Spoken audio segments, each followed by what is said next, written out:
Welcome back to another edition of the Gryd Draft Show. Here with my co-host always, Mike Guido. How are you doing tonight, man? What is up? Good, man. It's approaching. Christmas in April's approaching, dude. It is, man. Tell us where we can find you on X, Twitter. We need to do a better job of that. Go ahead. Yeah, it's at Mike Guido 49 at virtually everywhere. As you can see on the graphic here, at Mike Guido 49, Instagram, X, the whole bit. Everything's the same. If you want to find me, that's where I'm at. Absolutely, and mine is above Mike's right there as well. And we're always on Twitter, on X, whatever you want to call it, talking to people, looking at different little news and nuggets that are getting dropped about the draft. It's going to be a really fun time. Just discussing and going through this predictive mock draft, and it seems like pre-show we were talking about some crazy stuff that might go down, Mike. It's going to be a lot of fun, but first I do want to get into kind of our top 5 at each position really quick. Now, note, I will be dropping a top 50 board probably today or tomorrow. I only have scouted 2 quarterbacks because I'm mostly Cowboys centric with my drafts, analysis and whatnot. I've only scouted Cam Ward and Shadur Sanders. Tight ends, I've only looked at Loveland and Warren. And linebackers, I've really only looked at the top 3 guys there as well. So we can skim over those unless you have a full top 5 list. But I say we start off with the wide receivers here. What is yours? And who's your clear number 1? Yeah, I mean, I think so. Here's the thing: if we're doing wide receivers, is Travis Hunter? Are we counting Travis Hunter? Include him because it seems like Travis Hunter is going to go 2 to the Browns, and he's probably going to play a wide receiver for the Browns. Okay, all right. So that changes things a little bit. So as a wide receiver prospect, Ted McMillan is my number 1 wide receiver. Right? I just think size, catchability, everything like that. I think all of that plays. Right? So I think Ted McMillan is my number 1. Travis Hunter would probably be my number 2 wide receiver total, right? Listen, he led college football in receiving touchdowns. Like, he's obviously a very reliable target. I love his athleticism and all that stuff. So I think Travis Hunter's number 2 for me. Matthew Golden has kind of jumped up the board for me. I love, obviously, his top line speed. Really was the number 1 wide receiver at Texas outside of not even outside, but including Isaiah Absolutely. Bond. So I like Matthew Golden. I think his speed is going to play. I think he's incredibly versatile. You can play him in a lot of different ways in an offense. Luther Burden for me is number 4. I think he's a very complete receiver. Again, his stock has kind of dropped, and I understand why. But I love his ability to get out and catch the football. I think his route running's fairly solid. And then Emeka Egbuka. I think Emeka Egbuka is my number 5.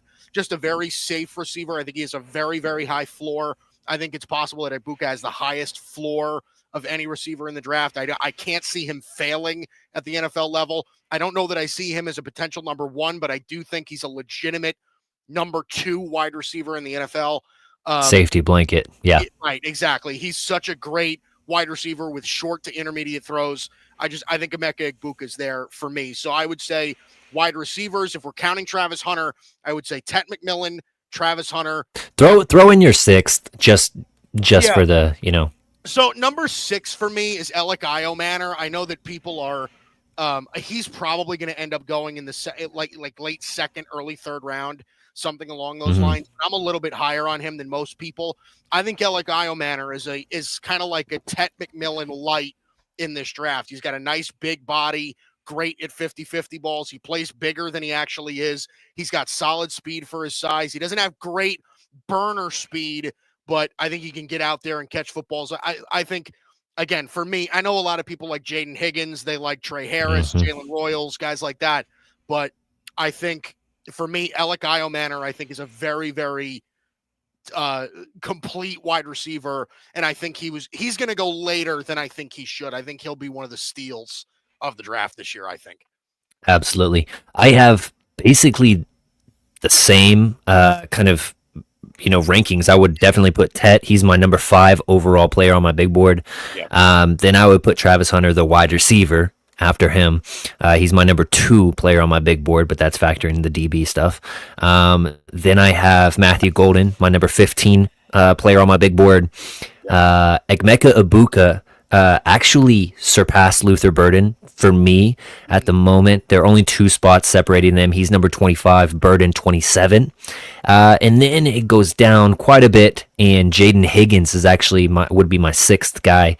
They're at number 41 overall on my big board. I feel like Higgins, he's that big slot kind of a guy that if you asked me who are we not talking about enough from these wide receivers, I would have to shout out my boy Jalen Royals, but also Higgins. It just seems like he could be a Justin Jefferson-esque kind of a guy just because of his build, his ability to use tempo in his routes. He's a good route runner, man. He just creates separation. He's a bigger body, though. So I feel like the more that he grows into that strength, he can absolutely be dominant at the next level. Hopefully he doesn't turn into a N'Keal Harry. I just feel like that's almost impossible for him just because of how well he does create separation, and he can be used inside and out. So those are my top 6, I guess, wide receivers.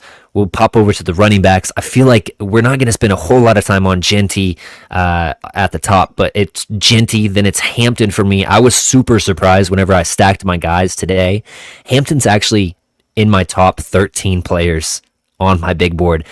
13 I have a true first round grade on Hampton. I know a lot of people are kind of have him in that 25-ish range, but Hampton was just so good all 3 levels of the field, or all 3, facets of the running back game, should I say. Pass pro, catching the ball, and then just straight up running, being a dominant force.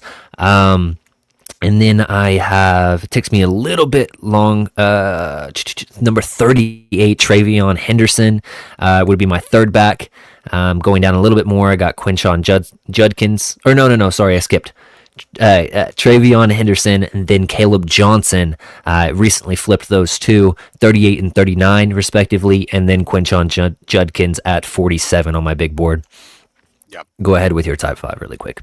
Yeah, mine's a little different. I mean, I think at the top it's virtually the same. Ashton Genty, I think, is a blue chipper.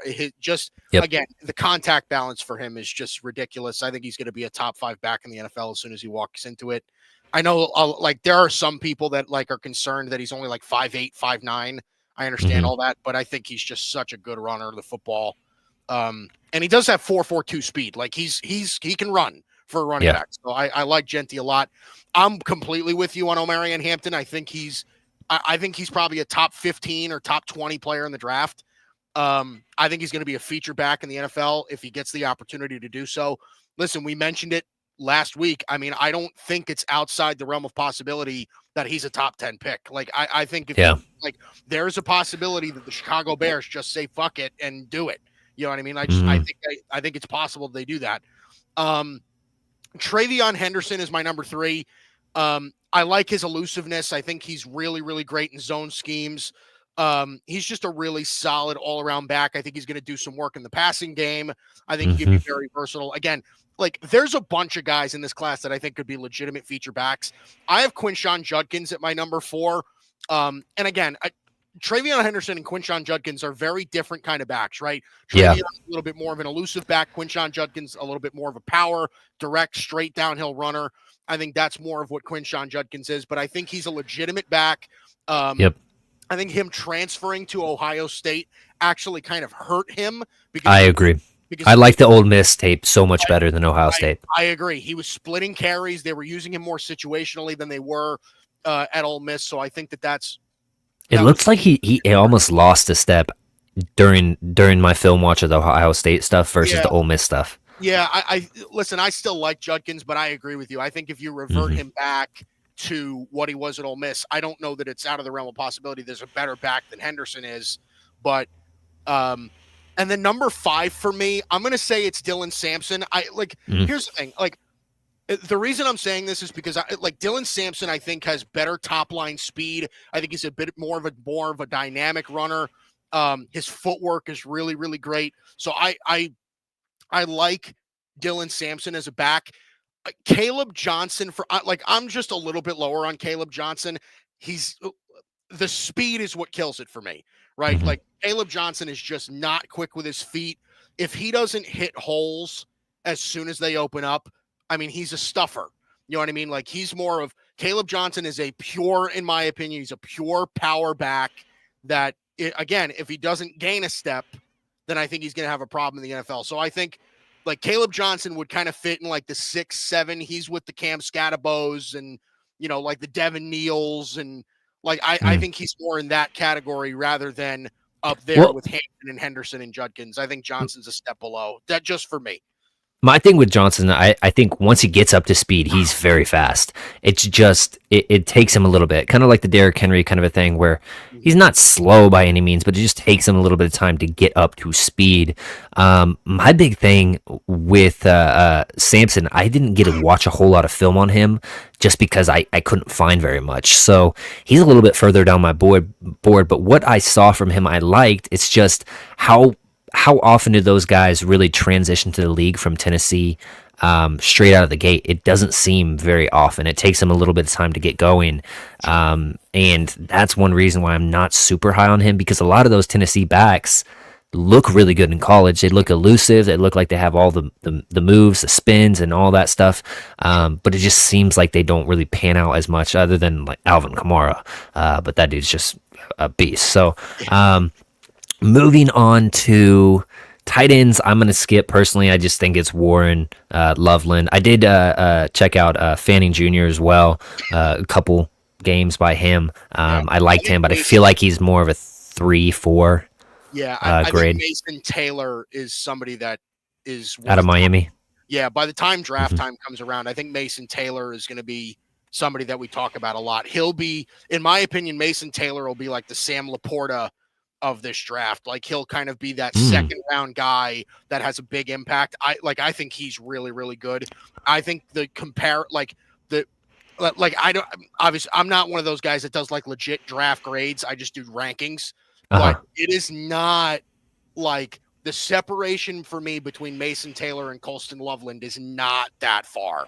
Like, I think Loveland's a better prospect, but I do think Mason Taylor is pretty complete, and he's isn't Taylor like a pretty good athlete as well? So if he fits into that kind of Laporta role, where at Iowa Laporta really didn't get targeted that much because they were running the ball so much, right? So if he's fitting into that role, for what Miami was asking him of, there's absolutely a world where he's, a top 10 tight end in the league. And you see that so much during the college game, is tight ends are not features in a lot of college offenses. You know what I mean? So you're almost scouting based on the few little bit of catches they do get, and then whether they can stay in line, and if they can, have that counter as like block for 2 seconds, get out, get into a route. That's really what you're pending your analysis on, because a lot of the times they don't see very much volume in the college game. I want to throw one more name out there again, and I don't want go to ahead. spend time on it. And he's not top 5 for me, but he's pretty close. I think Mitchell Evans out of Notre Dame is going to have a very nice NFL career. I think he's going to have a nice long NFL career. I don't know what his upside is as a feature tight end, but boy, is that dude complete. That dude blocks. He can catch passes. I think there's a legit chance that Mitchell Evans becomes a very, very valuable tight end in the NFL at some point. I can see that. Just hearing he's from Notre Dame, and he's going to be really valuable. Yeah, and Notre Dame does a really good job with their tight ends, using them in line and getting their blocking fundamentals down. So if you are a good blocker at the next level as a tight end, you're going to have a roster spot. It's just how it goes. So yeah, some good names there. Offensive tackles. I'll let you start. Yeah, so I mean, look, offensive tackle's a little bit of an interesting position for me, just because it's so, like, to me, it can be a little bit difficult differentiating between who plays inside and who plays outside at the next level. I'm gonna go by what I have here as far as guys that I think are going to play outside. Okay. I think Will Campbell is going to get a shot at playing outside. He's my number one tackle. I think I think he's just a really refined, solid blocker. I think he's going to translate from day one. I know that the arm length scares a lot of people. I'm not really worried about that. It didn't listen, it scared people about Ryan Ramczyk too, and he ended up having a really nice NFL career. So I'm not really worried about Will Campbell in that respect. I think Armand Membo is going to be a monster in the NFL. As far as his athleticism is concerned, I think he's one of the most athletic tackles in the entire draft, even though he doesn't have super duper, he's only I know it kind of sounds weird, but as a left tackle, 6'3" is a little short. As crazy as that sounds, but he is just a monster. He's so strong. He's got great feet. I think Armand Membo is going to be really good. Kelvin Banks, to me, I think he's going to get a shot to play tackle. I do. I think there's going to be a team that's high on him that's going to get a chance to play tackle, and I totally understand it. I think he's a versatile player. I think he has some of the highest upside of any of these tackles in this draft. But he's one of those high ceiling, low floor kind of guys. I can see him kind of, fluctuating in that respect. Josh Simmons, I'm with you on Josh Simmons. I think that kid is going to be very, very good if health, stays his way. Yep. Like I said, I think he's got great feet. His hands are fantastic. He blocks with unbelievable power. So I think there's something to be said about that as well. And then Josh Connerly, I think, as far as a pure tackle, I think Josh Connerly is going to be in there as well. So again, that would be my top five. I would say Campbell, Membo, Banks, Simmons, and Connerly. And again, I want to preface it by saying, I think these guys are going to get a shot at playing tackle. There are going to be some, there might be a point where somebody like Will Campbell moves inside or Kelvin Banks moves inside. But right now, I classify them as tackles. I agree. My number 7 overall player on my big board, Josh Simmons. I don't know, man. I just love the film of this kid. If you tell me the injury history isn't going to hinder him in the league, I feel like he's going to be offensive tackle number 1 in this class. Then I have Will Campbell, my number 9 overall player in the class, followed up by Mimbo, who is my number 12 player in my big board. Followed up after that, Kelvin Banks Jr. I feel like he's going to transition more to guard, but I did put offensive tackle / guard for him. Josh Connerly, he's my guy out of Oregon, transferred from, I think it's South Carolina, but just a monster. I feel like he's one of those guys you don't worry about pushing him inside. He's a strictly a tackle. You're gonna feel really good about him at the back end of the first round if you want to go for him. If he's their second round, I think you've hit a home run if you draft him in the second round. A guy that I just really liked and I just recently watched him was I don't know how to say his first name, Ariante Irsay, I think is how you say it, out of Minnesota. Yeah. I just really liked him, man. I think that he's a big physical guy. He tested well, and it just seems like these big dudes that everybody's worried about their movement skills come into the league and they're instant studs. You talk about Amarius Mims, you talk about the Orlando Browns, you talk about some of these other just massive human beings that come into the league now. It just seems like they are too physical, too big, too lengthy, too long to fail. And that's why I had to boost him up into my top 50. He's number 49 right now, which seems crazy, but I really liked him whenever I sat down and watched him. So those are my top 5. I think actually he was 6th. But we got a comment from our good guy Tim from Boston Sports Summit. I think Will Campbell will be a great NFL player. Just think that he will eventually get kicked into guard, and I love his mentality and hate that mentality is what I like for my or that mentality is what I like for my O-line. Anyways, I think that you're on to something with Will Campbell. However, I feel like the Patriots kind of are the landing spot for Will Campbell. He's one of those. Him and Kelvin Banks Jr. seem like really the only two guards that don't have a little hiccup in their background that you have to worry about, whether it be character or injury concern. Those are really the only two. But both of them have that shorter arm length. Well, I guess Will Campbell has more of the shorter arm length. With Kelvin Banks, he has that shorter arm length, but he also has that in his mind where he has to lean and lunge to make up for the shorter arms, and I really dislike that. That's why I feel like kick him into guard. I feel like Will Campbell doesn't have that. He has better technique. That's why I would leave him outside early on in his career, see what happens. Jumping into the defensive side of the ball. Let's go with our edges really quick. Don't need to break down these guys too much. Abdul Carter, monster, bend, speed, quickness off the edge. He is my number 3 overall player in this class. Jalen Walker, linebacker slash edge. Just so much get off, so much burst.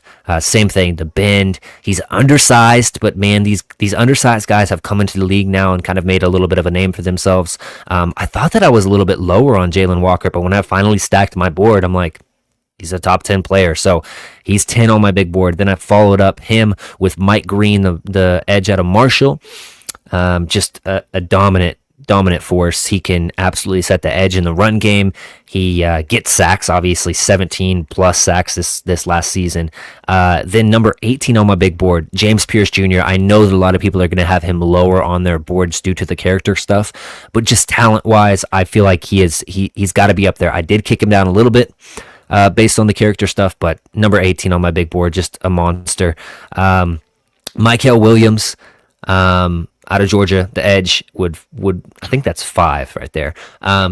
He's number 22 on my big board. I just feel like he has so much traits. It's just that injury that hindered him all season. He continued to play, but it just, you want to see a little bit more production from him. But he has all the traits to be a really good pass rusher at the next level. So yeah, you're just hoping that it was more of the injury thing that was why his production was a little bit down, more so than who he really is as a player. Yeah. As I started like kind of putting this together, I think, Abdul Carter, I think is a very good prospect. I don't know that he's at the level of like Myles Garrett or Nick Bosa or any of those guys when they were prospects. But one of the things I like about this, I feel like there's a very deep edge class, right? There's not a whole lot of like I said, Nick Bosa, there's not a lot of those guys, but there's a lot of really solid guys that can get after the quarterback. Obviously, I think Abdul Carter is the best edge rusher in the draft. Just really complete. I think he's an all-pro kind of talent. I'm with you on Jalen Walker. I think one of the things that makes him so valuable is I think he's extremely versatile. He's an incredible athlete. I think you can play him in a lot of different ways. He has a lot of and I don't want to like say this is like, I'm comparing him to this kind of player. I think you get that. Maybe some other people don't. But like he does have like a little Micah Parsons in him where like he's athletically capable of playing multiple spots on that defense. Little undersized. That kid's got burst. He's got burst, but he also has really good power for his size. Yeah, I agree. I think he's going to be the second edge rusher taken off the board. I'm even higher than you, I think, on James Pierce. I think James Pierce is such a talented player. Yeah. If you get him into a system where you can kind of reel him in and get him under control, I think James Pierce is going to be a special pass rusher. Like, I think he could be really impactful. He's so athletic. I think he's an every down kind of player. And he's one of those guys that's going to go late first and it's just going to click. Like somebody's going to get him. Some top tier organization is going to get him and it's going to make a real impact right away. So James Pierce for me is number 3. James Pierce is one of those guys. I feel like he's going to have those character concerns all throughout his career. Sorry to cut you off, but I kind of like a Marcus Peters, where he will bounce around from team to team, but he's so good, you're willing to throw the money out there to have him on your team. I'm interested to see what his career really plays out to be like. Yeah, it'll be interesting. I'm curious to see how that pans out. Mike Green is another one of those players for me. Again, he's super talented. Again, small school, right? Marshall, all that stuff. I love his bend. I think he's a very athletic and fast edge rusher. I think that, plays a lot in today's game.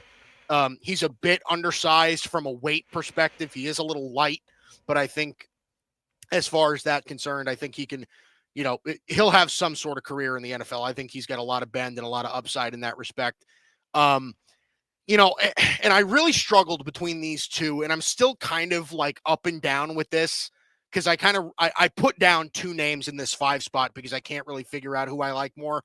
Michael Williams, I think, is legit. I think he's a really solid player, good all around player. But I think I like Shamar Stewart a little bit more, just like a Mm. little bit more. And the only reason I say that, I think, is because I think I see a little bit more versatility with Shamar Stewart. I think you Yeah, can he move can him kick in inside. line. Right, exactly. So I think you can play him in a couple of different gap schemes. I think you could even see him play sort of like a 3-tech defensive tackle. I think he's that kind of size and athleticism. Yeah. So I think Shamar Stewart, I'd probably put Shamar Stewart a little bit ahead of Michael Williams. But again, this is a very deep edge class. JT Tuimoloau, Princely Uman Mielen, right? Like Landon Jackson, Donovan Ezaraku. Like these are like these are guys that are going to make an impact. And you can Yeah. get some Yep. guys into the early and middle second round. Like there's a lot of guys here. I think you're going to see like first 45 or so picks, first 45, 46 picks, you could see like 10 edge rushers gone. Like Hmm. that's, I think, a really talented portion of this draft. Deep position group, in my opinion, the more that I continue to watch them. Defensive tackles. Mason Graham seems like the consensus number one. He is my number 4 player on my big board. Then we go down a little while. Walter Nolan and Derek Carmen touching tags at 16 and 17 for me. Both more along the lines of the 3-tech. But man, Walter Nolan just with the power, the nastiness to his game. And then Derek Carmen, he's just a dude that can freaking play, get in the backfield. And he did it at 2 different programs as well. Like, he was another guy that transferred to Oregon, and it seemed like his play went up another level. So I just felt like Harmon, and I have some Duck bias, but I feel like Harmon is just so good, man. I love him. Like number 17 for me, Walter Nolan as well. He's just a nasty to his game. He has some off the field stuff with Nolan that you have to watch out for. So don't be surprised if that impacts his draft stock a little bit. Then Kenneth Grant, number 30 on my board.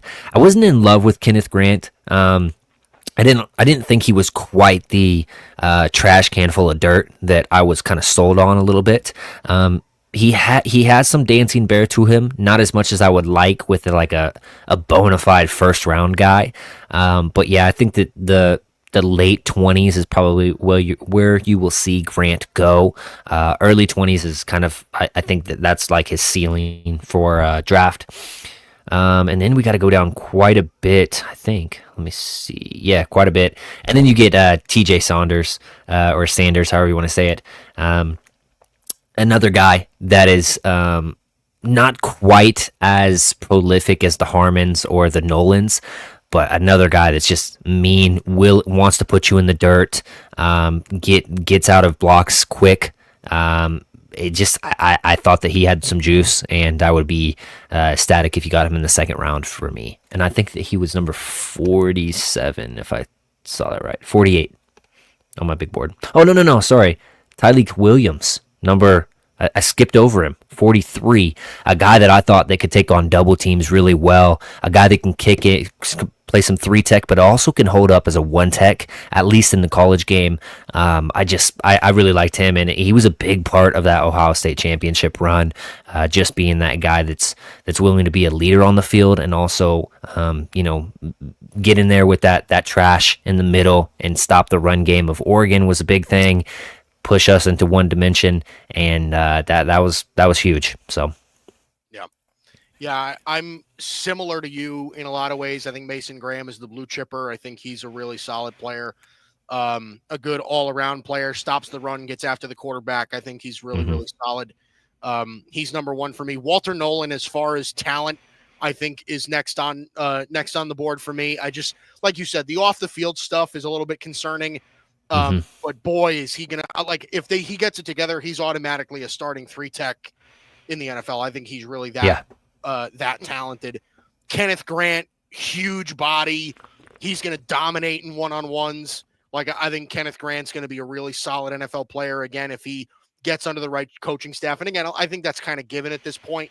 But Kenneth Grant, 3 for me. Derek Harmon, again, he's another one of these 3-tech defensive tackles that I think is going to wreak havoc given the right system. Great size, great athleticism for his size.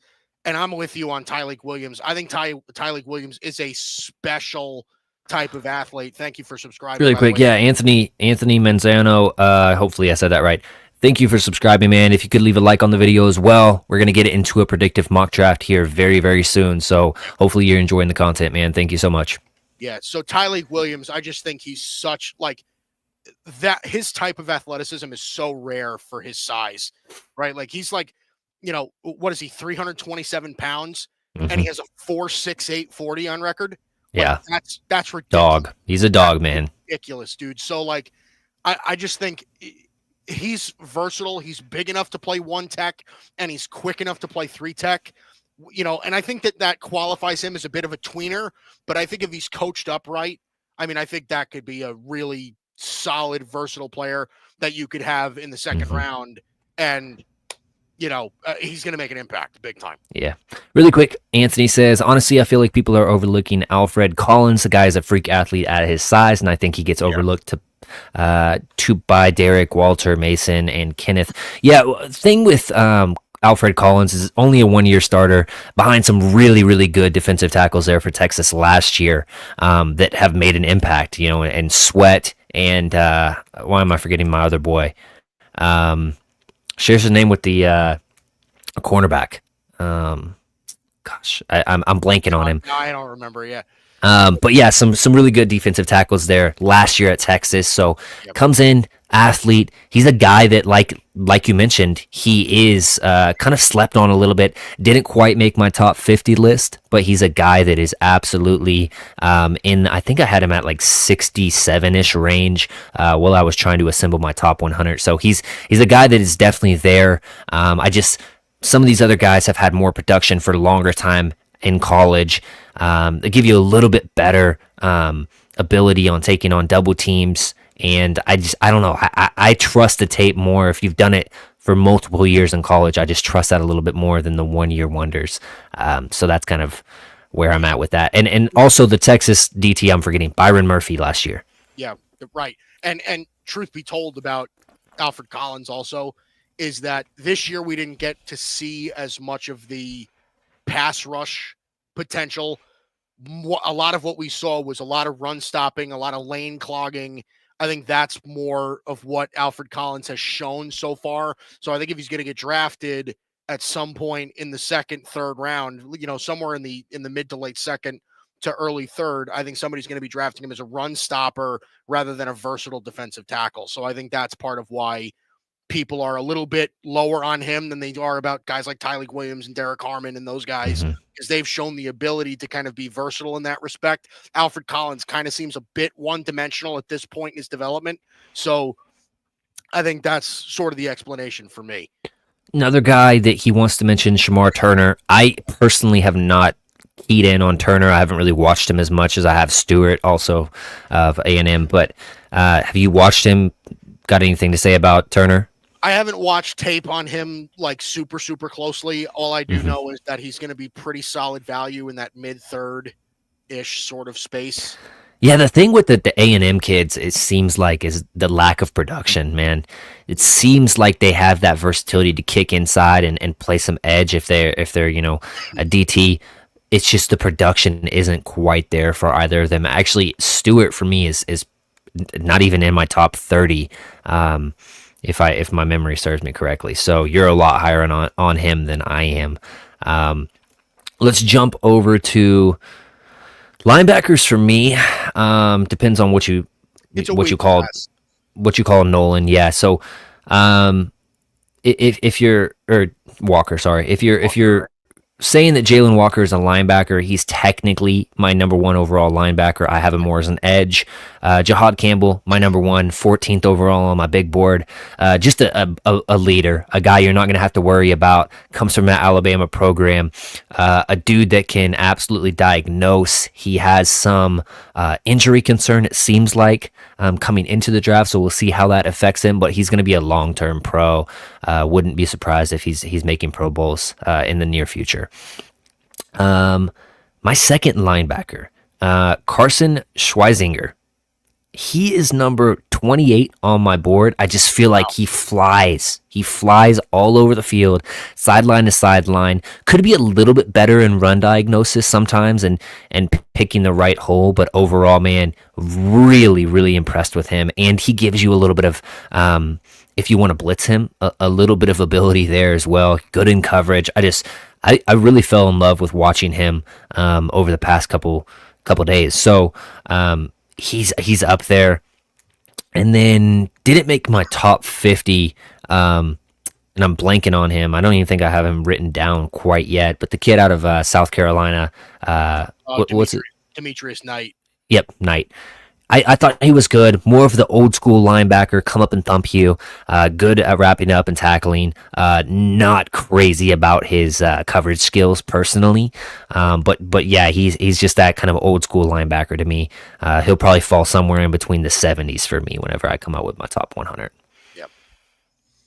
Yep. No, I think that's legitimate. I mean, I think as far as I'm concerned, I think Jalen Walker is more of an edge than a linebacker, so I excluded him from the list. Jahad Campbell, I think, is clearly the best linebacker in the draft right now. Pretty all-around linebacker. I think he's a potential player that could lead, that could be among the top of the league in tackles. Like, I think he's a pretty, sideline to sideline, fairly versatile kid. So I think Jahad Campbell is my number one. I really think Demetrius Knight is as like, a blitzer and as like a pure downhill go and get you linebacker. I think he's going to be really, really impactful. I think he's going to fly all over the field. He reminds me a lot of what DeMarvion Overshown was when he was over at Texas. So I think that's, that'll translate to the NFL. You're a little bit higher on Carson Schlesinger than I am. I do think that he's going to be around that mid-second round pick. I would have liked to see him test a little bit better. And I don't know of his impact right away, but I do think that at some point in his career, he's a pretty aggressive kid. I think situationally, it could be a really solid spot linebacker somewhere. So Carson Schlesinger, I think, is going to be in that discussion. Somebody that I think is getting a little bit underrated because, I love his athleticism. I love his ability to potentially be a 3-down linebacker.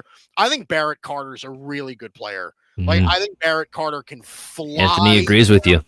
I think Barrett Carter is a real legitimate player. He's going to fly. I think in the 3rd or 4th round, Barrett Carter is going to make some team really, really happy.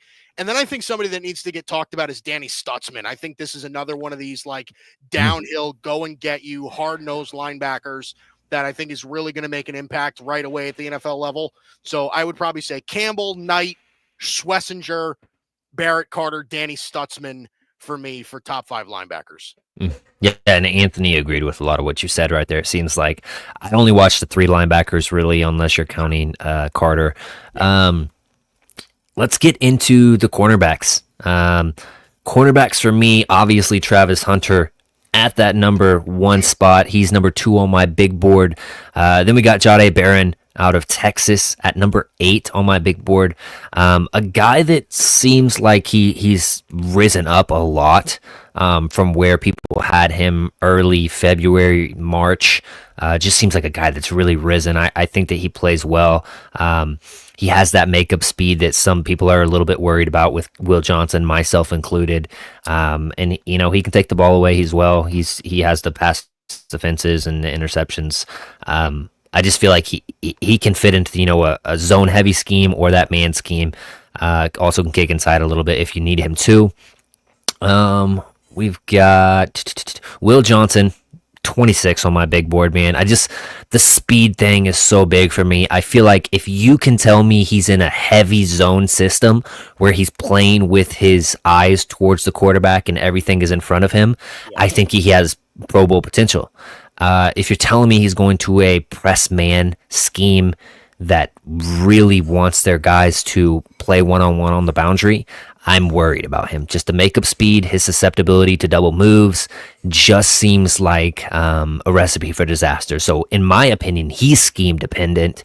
And I think that, the Dolphins at 13 would be the first spot I would be looking at him to go in this draft. Then we've got, oh yeah, okay. So I actually I skipped over my guy, Siobhan Revell Jr. I have him at 21 on my big board. Now I know he's recovering from the ACL, really only the 1 year of starting, production. Yep. But he's big, he's lengthy, he's got speed, he's got ball production, he can play man, press man, he can play the zone stuff. Yep. Just really versatile. If you tell me that the injury stuff checks out, I really, really like Ravel, and I think that somebody's going to get a steal if he falls to the second round. And we'll see. But man, he's so good on tape. And then I got Trey Amos out of Ole Miss. I just think that he's a guy he's kind of got that chip on his shoulder where he'll get up in your face a little bit, play handsy. He can play inside out if you need him to. I didn't have a whole lot of knocks on his game. Honestly, I think that I wanted to move him up a little bit more, but I just had other players I thought were better. So 35 on my big board. Yeah. No, I think that's fair. I mean, I think obviously Travis Hunter for me is the top corner in the draft. Again, like he's just, I don't know. He's such a crazy athlete. I mean, we don't really need to go too much deeper into that. Mm-hmm. Will Johnson, I mean, you know how much I'm in on Will Johnson. I just think as an all-around corner, I understand the speed concerns and all of that stuff. And it might be a situation where he can be a little bit scheme specific. But I do think Will Johnson's a very complete corner. Hands are very good. Coverage skills, very good. Again, like you said, if speed is really that much of a concern, you'll see him fall. Jahdae Barron, I think, is clear number 3. And I think, again, the top 3, I think, are pretty solidified. Jahdae Barron's a really solid player. I think you could play him in multiple areas. I think you could play him in the slot if you really want to as well. So Jahdae Barron, I think, is really, really solid. Siobhan Revell is getting very, very close to solidifying himself as the 4th best corner in this draft. He's a very solid player. He tested very well. Again, if you're a team that likes big corners, this is kind of the draft for you, right? Yeah. Right now they're 6'2", 6'3". Morrison too. Yeah, right. Benjamin Morrison, 6 foot. Azarie Thomas is 6'2". Darian Porter is 6'4", right? Like, yeah, you're getting guys that are actually big corners. So Siobhan Revell for me is number 4. And somebody that I think needs to get mentioned as well is Maxwell Hairston. Now, I think he's a little bit raw in that respect, but that kid, he plays with the chip, man. Dude, this kid is fast. You're not outrunning Maxwell Hairston on a lot of days. Again, I think his zone coverage abilities are so good. He gets to the football, and I think his man abilities are very moldable because of his twitch, because of his speed. So I think Maxwell Hairston, I think he's a potential first-round pick. But again, it's kind of difficult to kind of, I don't want to say differentiate because that's not the right word, but separate a lot of these guys into legitimate rankings. Once you get like the Benjamin Morrisons, the Maxwell Hairstons, the Trey Amos, Azarie Thomas, like a lot of these guys. I think Denzel Burke is another guy that needs to get brought up because he's gonna fall. He had a bad season this past year at Ohio State, but Denzel Burke, I think, like he could end up being one of the steals as a corner in this draft, a former top, or I would say former sought after top corner prospect. And again, he just had a bad year. So it wouldn't surprise me if at some point in the 3rd, 4th round, somebody picked him up, took a chance on him, and it ends up working out. So again, just top 5 for me: Hunter, Johnson, Barron, Revell, and Maxwell Hairston. That's my top 5. Yeah. Really quick, I want to mention this. If Will Johnson's speed is a big deal at the next level, we could potentially see a Minkah Fitzpatrick kind of a move to safety, and I feel like he would be really good at safety. Just playing free, everything in front of him where he can diagnose. He's such a smooth player. He's not fast, but when he's diagnosing, it makes up for his speed. It's where he gets... It's where the wide receivers stack on top of him and just gain ground quickly, and he's not able to flip his hips fast enough. So really interesting. Got to shout out Thomas as well, brother of Wanye Thomas of the Dallas Cowboys. Yep. Let's get into safety really quick. Don't have to break them all down. This is just an exercise before we get into the predictive mock draft. Malachi Starks, number 1 for me. Little bit of a speed worry with him, but I just feel like his instincts are boom. It makes up for him. He's just all over the ball. He don't have to worry about tackling with him. He can absolutely carry in coverage. I just feel like he's a you can't miss prospect. He feels really Brian Branchy to me. Yep. Then I've got, where is he? Nick Amanwari. Worry. Yeah. Yeah, it seems like he's risen up a lot. I only watched one game of him, so I'm very fresh on him. But yes, really great athlete. I could tell that from watching the tape. Flies around the field. It seems like he can play some strong or free just based on his athleticism. I was impressed by him. This is kind of one of those ones where I have to kind of trust other people's analysis on him, not to have him completely wrong whenever I'm dropping this, because he was a guy I was really late on getting to the party on. But I did watch a game, started like a quarter of another game on him, but he's just a guy that is an athlete. If you get everything in front of him and allow him to really diagnose and play like he should, he's going to be a good player. Then I have Xavier Watts. For me, he's just a ball hawk, man. He's just a guy that's always around the ball. He's going to get, I think he had like 13 interceptions over the past 2 years, something crazy like that. Just a monster for Notre Dame. And, well, don't tell me that just happened. Okay, good. I thought it erased all my stuff. I was like, God. And then Kevin Winston Jr. Out of Penn State is my fourth. I haven't really gotten depth with safeties as well, but I just thought that he was a super solid player. One of those guys that seems like it's kind of fallen under the radar as well, which is interesting because Penn State guys typically are those guys that are kind of highly touted. But yeah, I thought he was really good as far as coverage wise. Not a guy that gets a lot of hands on balls. His pass defenses aren't really there as far as metrics go, but just super solid. He's going to wrap up. You don't have to worry about him tackling. Just a super solid free safety, in my opinion. So those are my top four. I haven't really gotten too deep in safety. Yeah, I mean, safety for me is a very interesting position because I think you could see a lot of corners move to safety, and that kind of changes things. Mm-hmm. I think the difference between Malachi Starks and Nick Emanwari is very, very close, and it didn't used to be. Right? Malachi Starks is number one for me because I agree with you. I think he's always near the ball. He's just a big time playmaker. Yeah. I agree with you. I think he's a very, very solid player.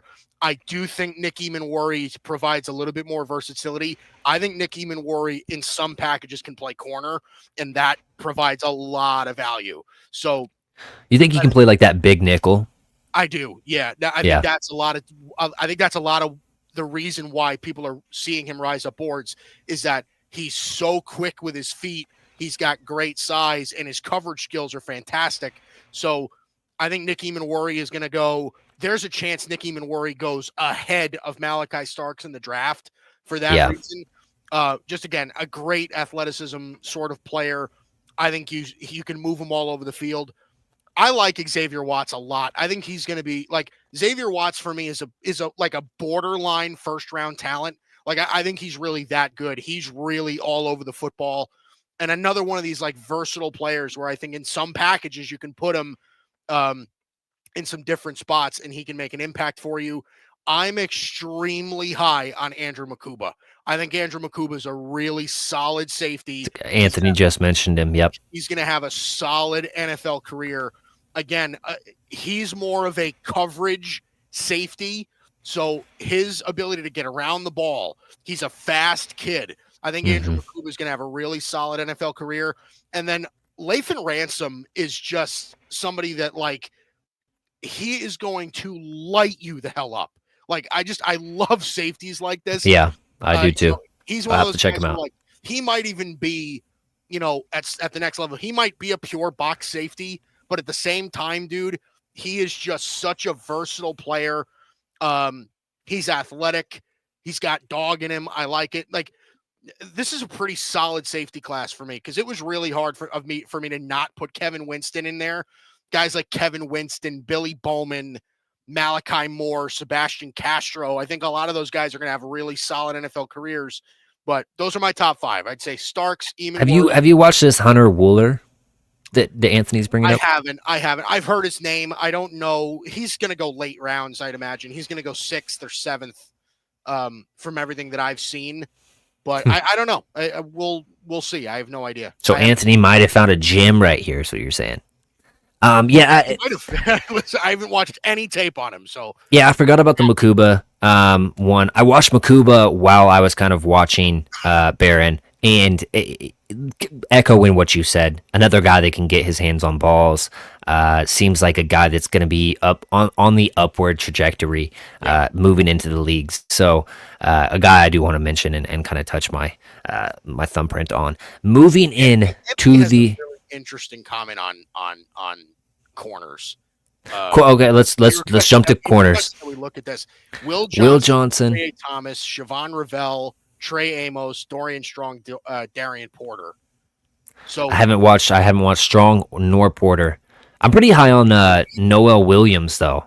So Noel Williams. Noel Williams is solid. He doesn't have Jahdae Barron here or Travis Hunter. So I'm curious. Yeah, well, he might see Hunter as a wide receiver, which is fine. I personally think that Hunter is so good because of his wide receiver background at clicking and closing on balls and just finding a way to get his hand on the ball. Right. Just finding a way last second to bat down a ball is so valuable to me at the next level. And then he also just knows what a wide receiver wants to do. Just the ability to diagnose mid-play and understand, oh, he's shifting his hips this way, that probably means this route. And oh, he's trying to hit that rocker step, he's probably going for the 7 route on the top. Stuff like that. It's just, it can't be overstated. I don't understand people that don't have Hunter in at least their top 2 corners. I think he's a no-brainer. I think he's clear number 1. Again, just for me as a corner, like I would be okay with taking Travis Hunter number 2 overall if you were drafting him as just a corner. Like I think he's that special at that position. Yeah, dog. Anthony, we do appreciate your comments though. Continue to drop them on us, and we'll jump into this predictive mock draft. Cam Ward seems like the lock at number 1. It just doesn't seem like anything else is going to happen. So we are going to just skip over this pick almost to a fault. Why is it not letting me? Oh, start draft. No duh. All right. We're drafting Cam Ward number 1. This is kind of where we're going to start discussing some stuff. Yeah, I'm not Travis Hunter, Abdul Carter. I'm not seeing it here. I think like so you started the draft on PFF? Oh, no wonder. Here, hold on. Share this tab inside. Boom. There we go. Oh, there we go. There we go. Yeah, sorry. Okay. Travis Hunter or Abdul Carter. This is really the discussion here. You're going to go with the cornerback / wide receiver. Helps 2 positions. Of course, the Browns have so many really good corners already. So I kind of feel like he'll start as a wide receiver for the Browns if this is the pick. Abdul Carter, obviously the foot injury thing and whether or not that's going to heal before the season actually starts. But pairing him with Myles Garrett is intriguing and enticing. Nonetheless, I feel like Travis Hunter's almost a lock here at number 2. Yeah, I agree. I think Travis Hunter is there. The more time goes on, the more the Browns are tied to Travis Hunter, and it fits. They could use a corner and they could use a wide receiver, so it kind of fills both needs in that respect. And Travis Hunter's the best player in the draft. Like I think legitimately, Travis Hunter is probably 1-1 as far as players in the draft. So I have him as my second. Any guesses on my any guesses? I'm assuming it's Abdul Carter. Genty, man. I feel like Genty is just really. He's just different, man. I feel like the balance. I feel like he's a no-brain, like can't go wrong type of a pick. Wow. And there is a world where I could see Travis Hunter not working out at wide receiver or corner. And I just feel like Interesting. it's just I don't know. I feel like he's better as a running back than any other position or person is at their position. I don't know. So I have him That's as my fair. Yeah, 101, but that's fair. I He is just incrementally different. I could switch any of them at any time. sure. Uh, New York Giants at number 3. I feel like it seems like everything coming out of Giantsville is saying they're not going quarterback at 3. Yeah, I I don't. think that you're kind of sharing. Yeah, it seems like if that's the case, Abdul Carter's the pick. Now, here is the interesting part of that. I'm an Oregon fan. I know Kayvon Thibodeau, and I know the pride that he has. He is not going to want to be a backup. You've already traded for Brian Burns. Now, you have a sick NASCAR package on third and longs, all 3 of them on the field at once. But in reality, you're going to have to put in a legitimate guy that can hold up inside on rundowns. And so, do you go Mason Graham, shorter arm defensive tackle, I don't know. or Right? Like, yeah, that's what I'm saying. I feel like they go Abdul Carter, and then possibly we see the Giants come back up into this draft and select a quarterback, trading away Thibodeau or something along those lines. is it possible the Giants trade down? Right? Like, is it possible the Giants trade down to like an 8 or so? I'm just making up a number, but they trade down to somewhere like the 8th pick or the 9th pick, go get Armand Membo, and then with the picks they accumulated, go back up and try to snag one of the quarterbacks. But here's the thing, like, all the quarterback interest that I've seen from the Giants so far is more surrounding guys like Jalen Milroe, guys like Tyler Shuck. I've heard they really like as well. So I think there's a portion where Shedeur isn't even on, like, Shedur's not even on their radar. Like, that's kind of the sense that I get.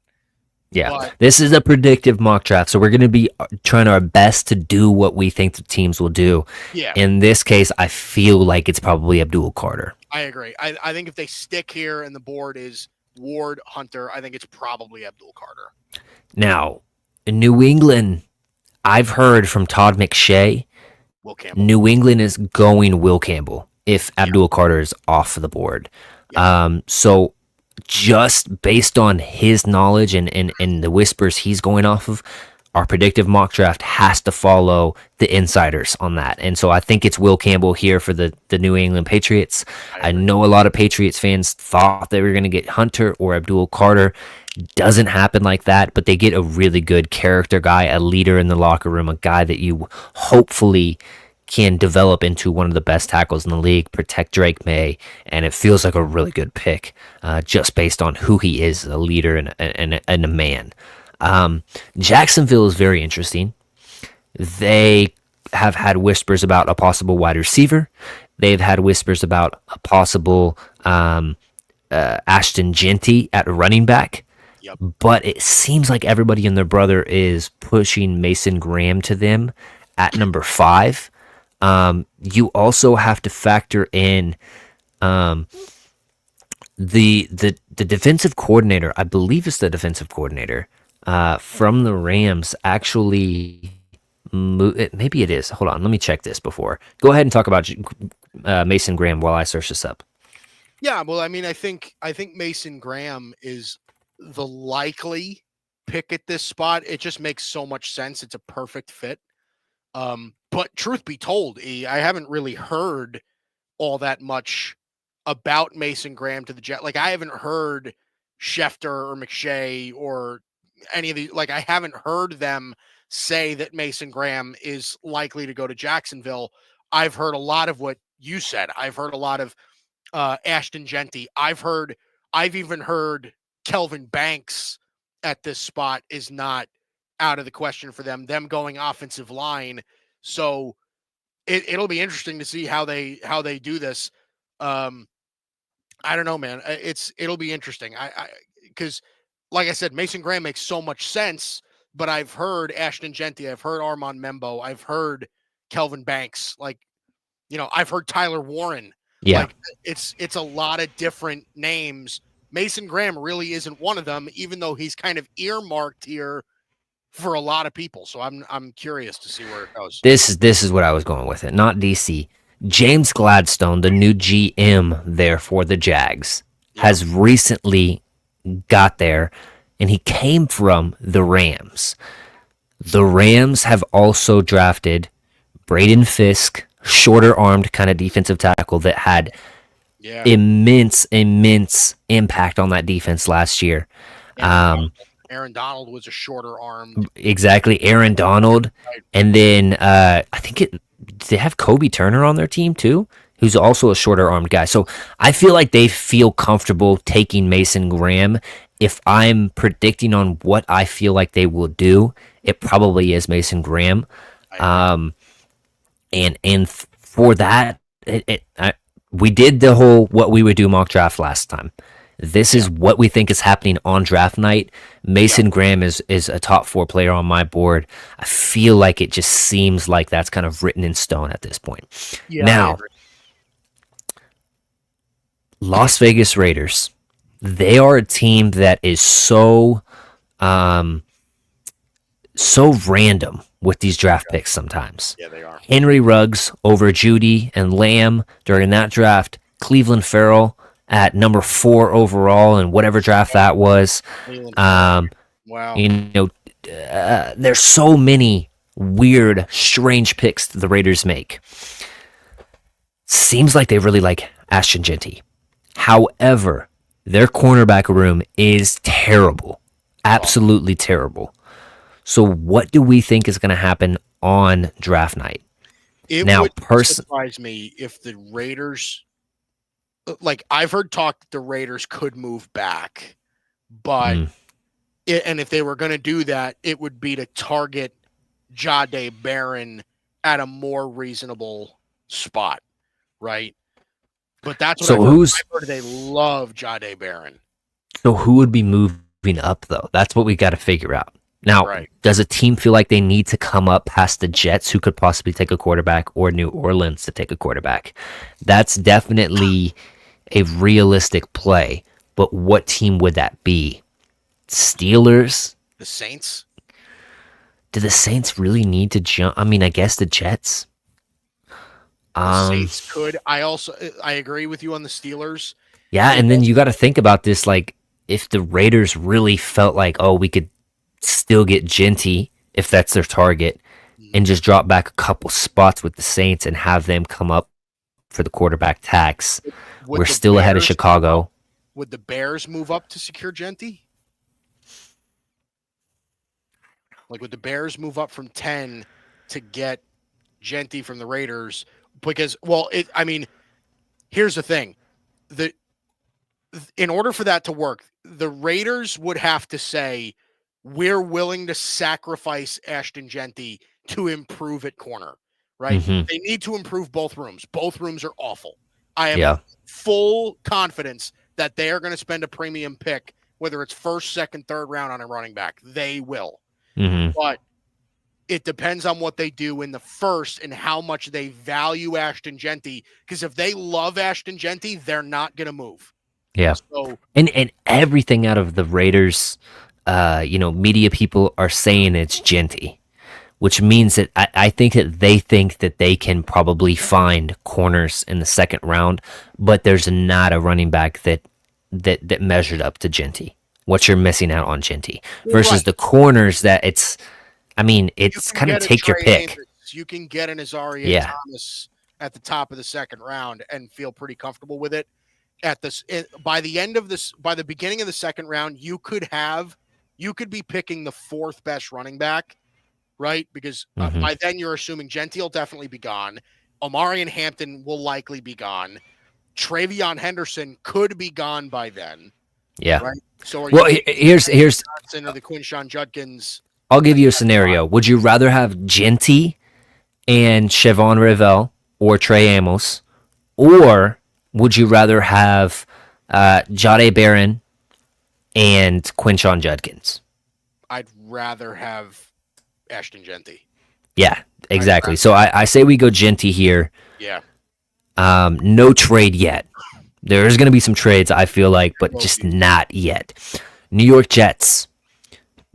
I personally feel the Jets think that they really missed out on Brock Bowers last year.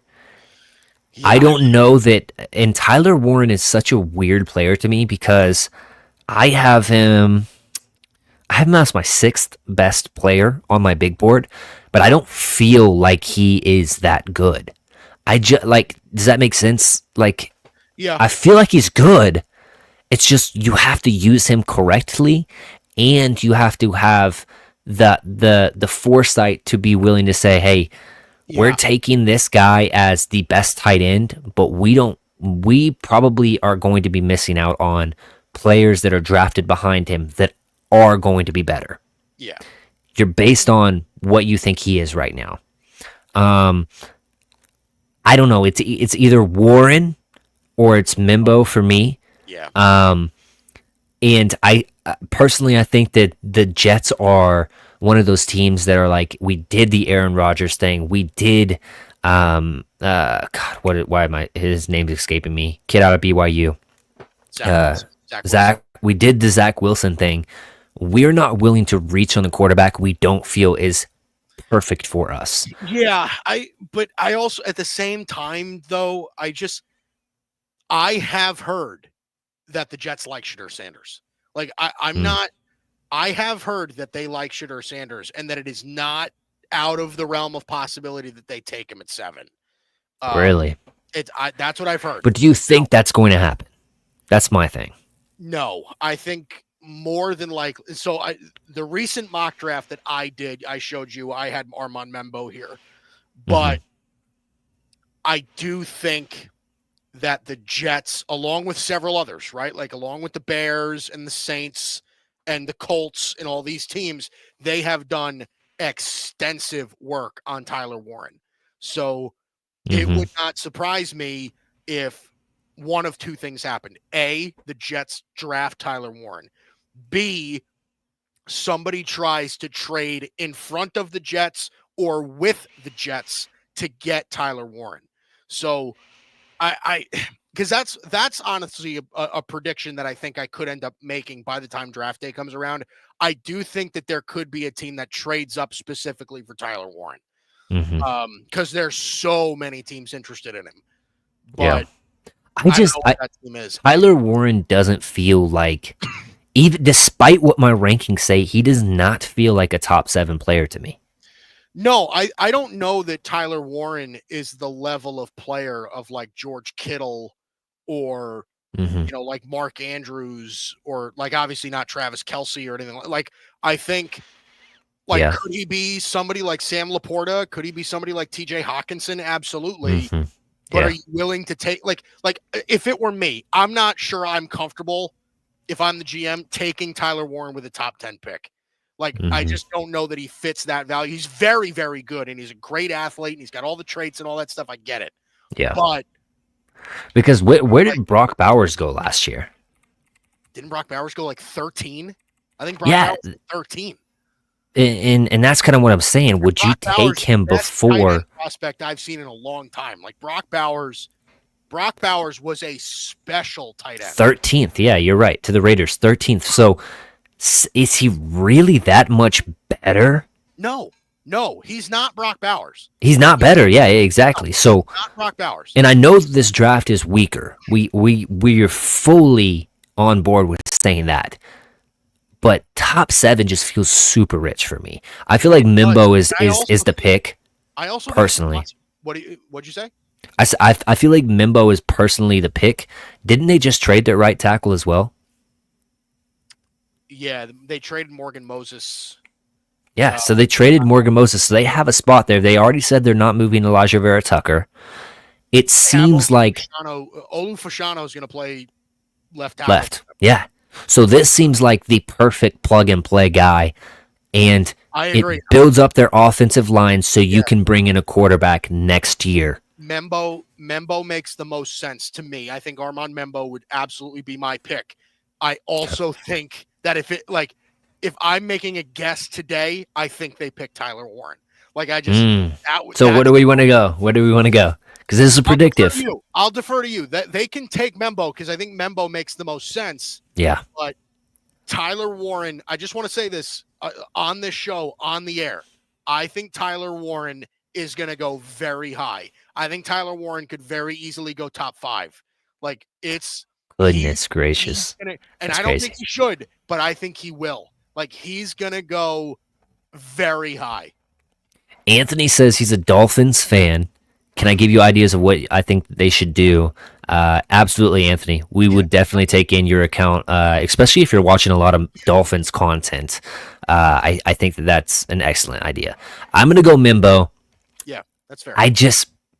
My own personal conviction says this is a no-brainer, but it's the Jets we're talking about. That would not surprise me if it's Warren. Carolina, this one to me screams Jalen Walker. Yeah, I've heard a lot of Jalen Walker. I've also heard that the here's the thing. I've seen plenty of mock drafts where they take Tet McMillan. I have not heard Tet McMillan tied to them once. I just haven't heard it. I've heard Jalen Walker. I've also heard that they really like Mykel Williams, but I can't imagine they would take Mykel Williams at 8 with Jalen Walker there. So yeah, my guess I think Walker. And this is a spot where a team could possibly trade up ahead of the Saints. The Saints are the real big question right now because with the Derek Carr news, nobody knows if they're going to take a quarterback and try to go at it for this season. And they got Kellen Moore there. They've got Doug Nussmeier there. It seems like, hey, these guys are quarterback guys. They might want to take a quarterback and start off their regime, or say, hey, we're tied to Derek Carr. If we're bad, but at least we can get him a weapon for next year. Or if we want to look at the better quarterback class next year, we'll probably have a better pick. So that's the big thing. But if there is a spot where somebody's looking to trade up above the Saints and they feel like that they have that conviction that they are taking a quarterback, Panthers probably are a team to look at. We're going to take Jalen Walker just based on what we're predicting here. Yep. Anthony says, question, would you guys be shocked if the Raiders go back-to-back years and draft a tight end and get Brock last year, then get Tyler, and then trade? That's 3 years in a row, really, because stunned. Well, not in the first. They took Mayer. Yeah, they took Mayer in the second, but still, I would be shocked. That would be insane. It would be very on brand for the Raiders, though. It would make no sense. It would make no sense unless they plan on running 2 tight end sets the entire year, all year. It makes no sense for them to do that. Yeah.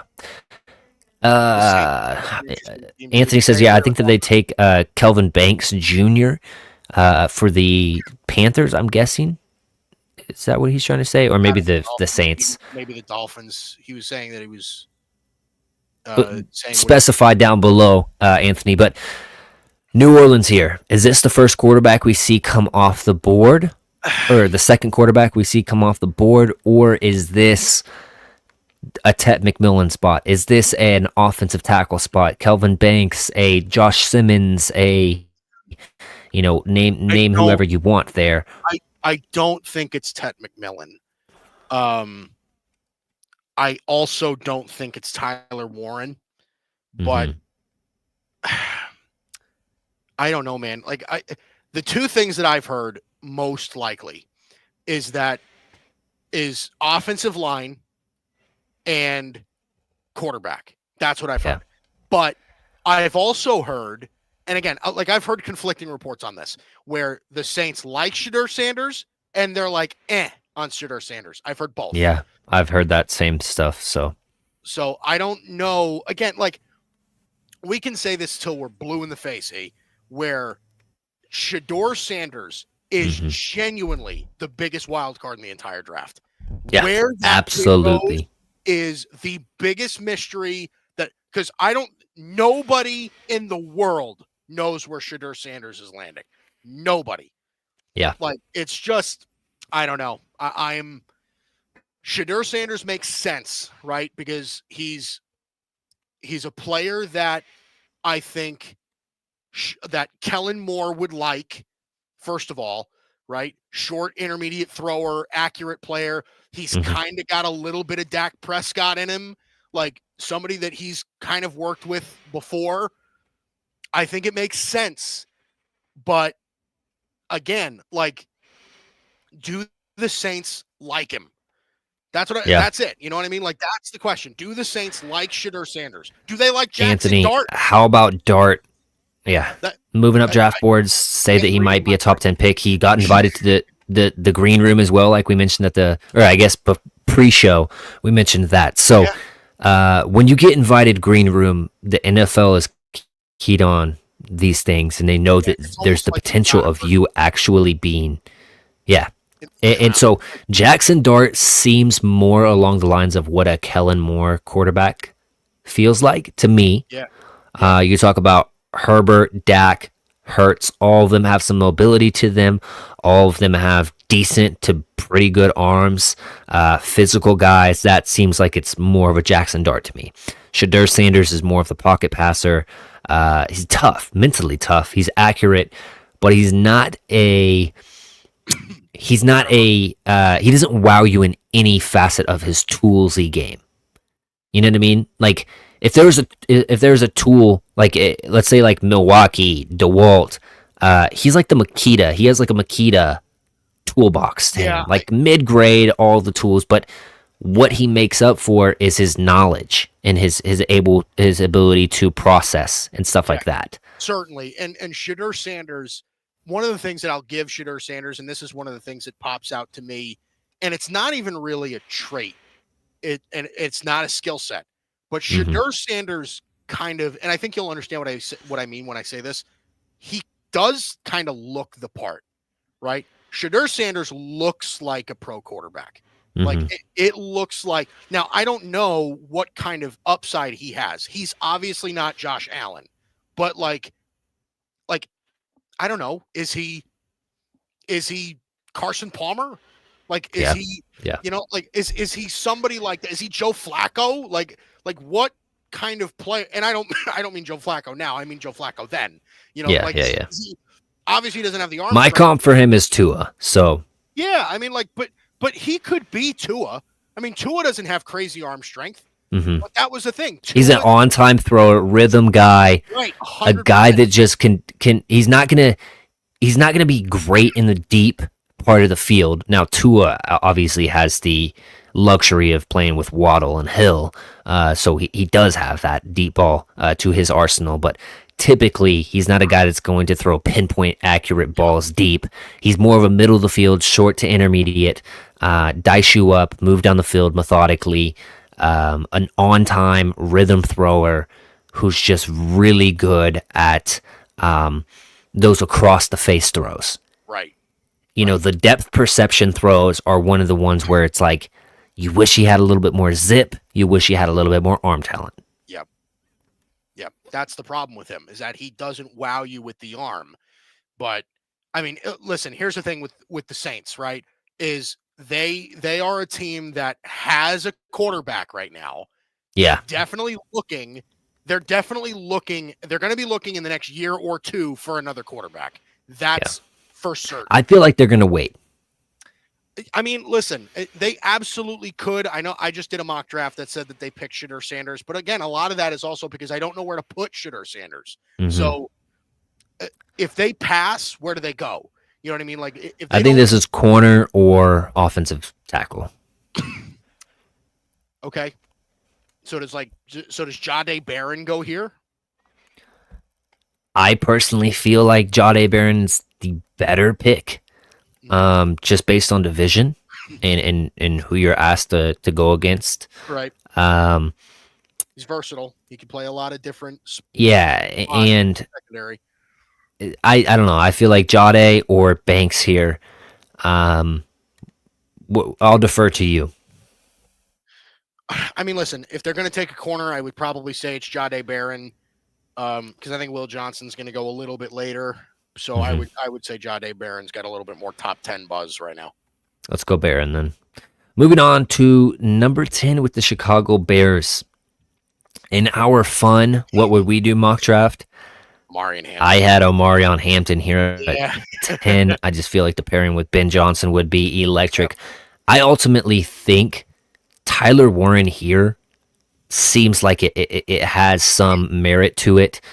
But I just feel like they want to get that offensive line solidified. I know they already went out there and signed some guys, and I think they even traded for a guy, to help Caleb Williams there along that line. But I just feel like they need a guy that can kick inside out in a pinch, and I feel like that's Banks. What are you kind of feeling? Kelvin Banks makes a lot of sense. I think so here's the thing. I think the Bears in a situation like this can do a couple of different things. I think the Bears are definitely a team that could trade back, first of all. Because if they don't feel strongly about offensive line, right? If they don't, if let's say Membo and Campbell are already gone like this, and they don't feel strongly about Banks, they could either trade back and wait for Banks to fall, or what they could do is that, and this is a report that came out for them as well, they are very, very committed to improving their defensive line, like edge defensive tackle. It wouldn't surprise me if they traded back and fell into the Shamar Stewart, Michael Williams field and went that way. So the Bears, I think, are a bit of a trade down candidate if Membo and Campbell are gone. Yeah. But I also think at this spot they could stick and they could take Banks, which does make a lot of sense. There are teams. Listen, I've also heard that teams are higher on Banks than the media is. So guys like us and guys like McShay and Kuiper and all those like all these draft guys, teams like Kelvin Banks more than we do. So it wouldn't surprise me if Kelvin Banks went top 10. Yeah. I think that realistically Banks seems like the pick here, and that's what we're trying to go for as the predictive mock draft. My guy Anthony has been hitting up the chat. Let's read these really quick. Hesitant to drafting Barron this high, in honest opinion. He's more of a slot guy, not drafting the slot that high. If they do draft Warren, does that mean they gave up on Cole Kmet? Yeah, that's another factor. I thought Cole Kmet was really good last year. Tyler Warren is still, I think that you could see them in these kind of 12 personnel sets where they use two tight ends if Warren is the pick, and they're not the complete same. But yeah, that's a good point. They do have Cole Kmet, kind of the same thing right there. Hesitant to draft Jahdae Barron this high. I think he's legit slot only, not drafting a slot this high. Sorry, guys. Yeah, I think that Jahdae Barron can play outside. Personally, I do agree he's more adverse to kicking inside and being that kind of pest and getting the mismatches on the smaller wide receivers or tight ends and stuff like that, and just being able to click and close on balls and get his hands on balls and stuff like that. But I personally think Jahdae Barron can hold up outside. 11. The Niners seem, from every indication I've been hearing, they're going trenches. If Banks didn't go right before to Chicago, it would be Banks for me here with the Niners. But I think that the Niners are also understanding of they've lost a lot of really good players. They're not one of the best rosters in the league anymore. They need to re-culminate what they have built in past, and that means trading down. I don't know what team would trade up with them if this is the trade up spot for somebody in particular. Indianapolis, possibly to go get Tyler Warren. I'm trying to think of other teams that are. I mean, would somebody like, I don't know, would somebody try to get in front of the Cowboys to get Tet McMillan at 11 if the Niners were to trade down? Yeah, that's an interesting one. Or they could just get ahead of the pack and take whatever edge rusher they like, right? Like if they, and that's kind of where I'm leaning, honestly. Michael Williams seems like a Niner. Yeah, I mean, it makes sense. He fits what they like. So, I mean, and they did just bring in the old defensive coordinator in there, and Soler. So I feel like they want to build up in the trenches again, because whenever he was there, they had really solid trench players. You know what I mean? So, Gives you some versatility, can kick inside a little bit as well. Um, Stewart is intriguing. I don't know that Stewart. I'm personally low on Stewart, and then Mike Green. I feel like edge is pretty cemented for them, considering how the tackles fell. Yeah. Where are you going to go? I'll defer to Yeah. you. I mean, listen, I've mocked Will Johnson here for a while. But again, if it's predictive and you've heard a lot of them going with edge, because I know that they want to improve the offensive line, but they really can't anymore the way that the board felt. Unless they like loved Josh Simmons or something like that, they could. Yeah. But I just don't think that that's the case. So I would say that, going somebody like Michael Williams makes a lot of sense. Okay. I've also heard, though, that Michael Williams is going to go like bottom third of the first round. Like that seems to be the talk right now. But again, that doesn't mean that things can change depending on the board, how the board falls. What do you think, Mike Green? I personally think that the Niners love the SEC guys. Yeah, I think it's Michael Williams. I think if it's an edge rusher, I think it'll be Michael Williams. Okay, let's see. It's a nice question. You guys feel that it's too high, even though you're hearing that they're focusing on trenches for the 49ers to draft Tyler Booker? Yeah, Tyler Booker is intriguing. However, he's more of a power run blocker. He's not a guy that you want to get in space and pull. And I'm not super down on what the Niners want to do in the run department. But I know that that's a big point of emphasis for them, and they building need a lot of versatility in their offensive line, just because their offense is very complicated. So that's kind of around so much that I personally don't know that he would be the pick for the Niners based on more of a power guy, a power scheme guy. You don't want him pulling. You don't want him out in space necessarily. Super tough. Super, like, dog mentality. I really like Tyler Booker. I just don't know that he fits the Niners necessarily in what they want to do as a run scheme. Yeah. So Dallas here, I think that this is it's Golden or it's McMillan. Predictive mock draft. See, I think it's McMillan, like, based on what I think, but I'm hearing buzz now. It's Golden, based on what receivers they already have there. They already have a Mingo. They already have a Florinor. They have a, gosh, what's his name? Freaking, it's escaping me. Jalen Brooks. Yep, Brooks. Those guys are bigger guys. Now, not quite as big as Tet McMillan, but bigger guys with not a lot of speed, more of the jump ball types. And then Golden, he's a guy that, can get if you're playing off, he's gonna get up on you in a hurry. He has tempo to his routes, really good route runner, a guy that's played some special teams at Houston before he transferred to Texas.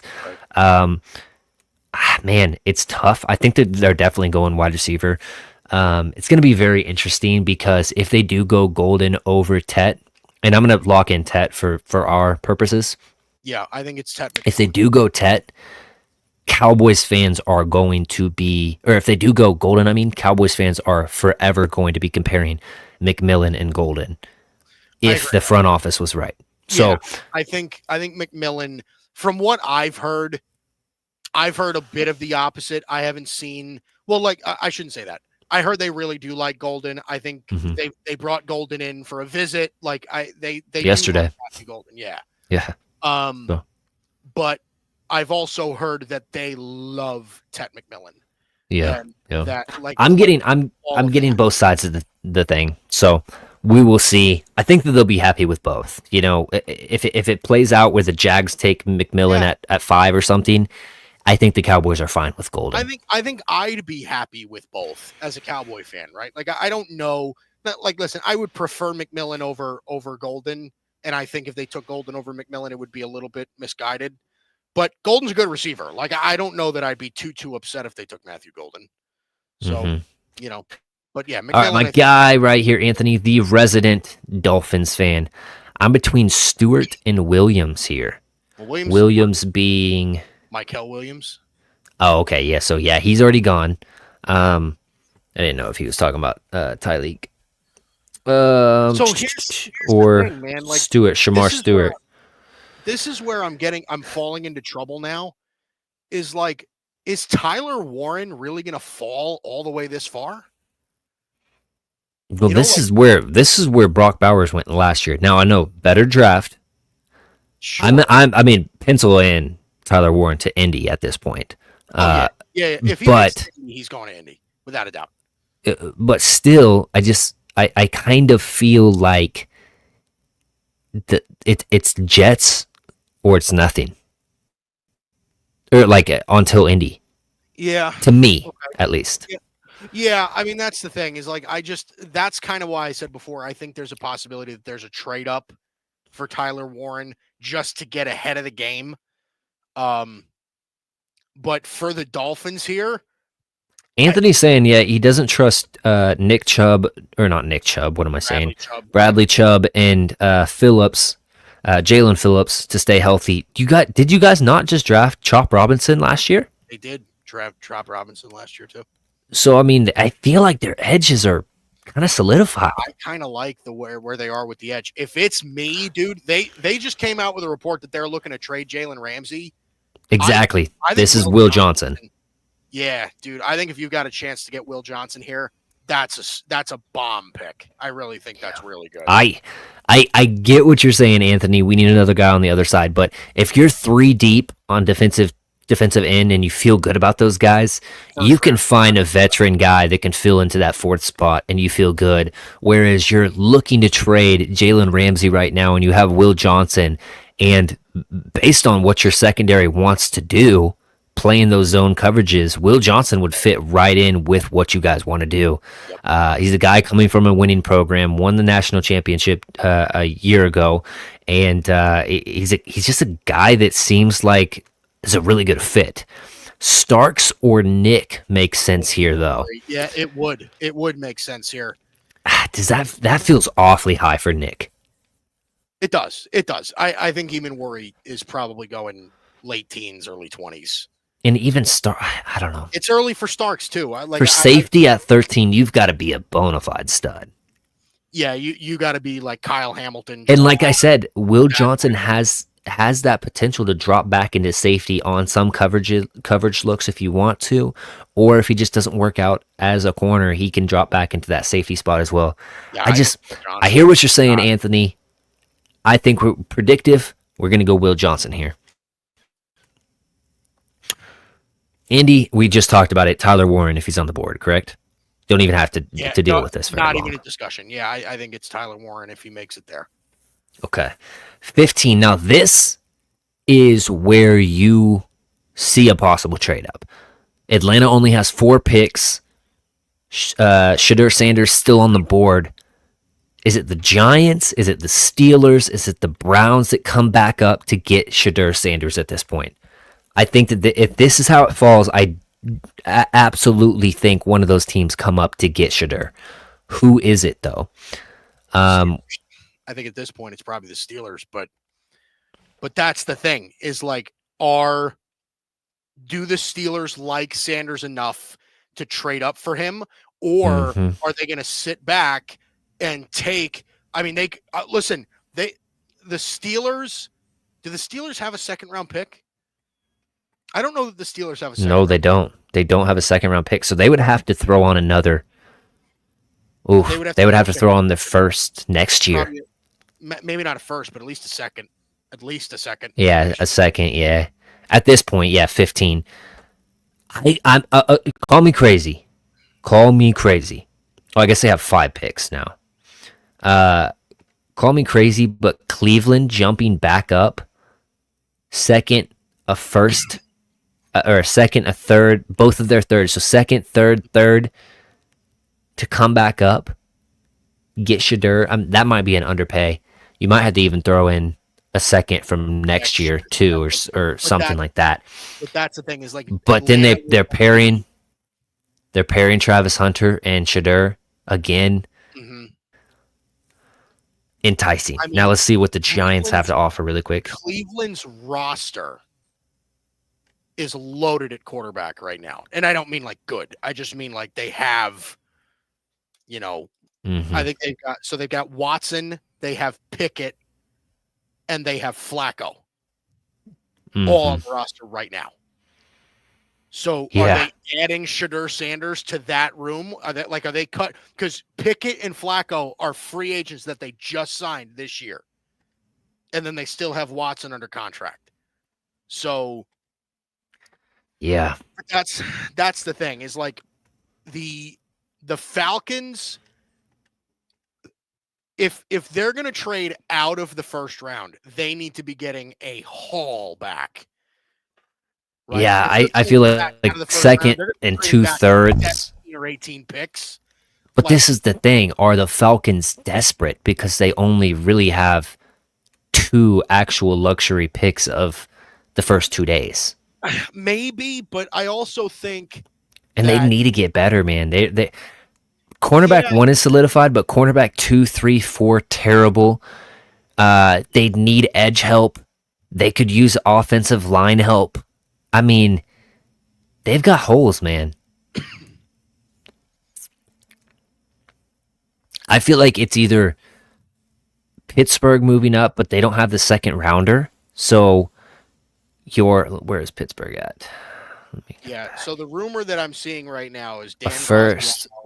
Dan Graziano saying that the Falcons definitely have interest in trading the 15th pick, but they also really need an edge rusher. So I still think they're getting an edge rusher at this point. With the name still left on the board, you know what I mean? And they're acquiring a third round pick. Back with Pittsburgh?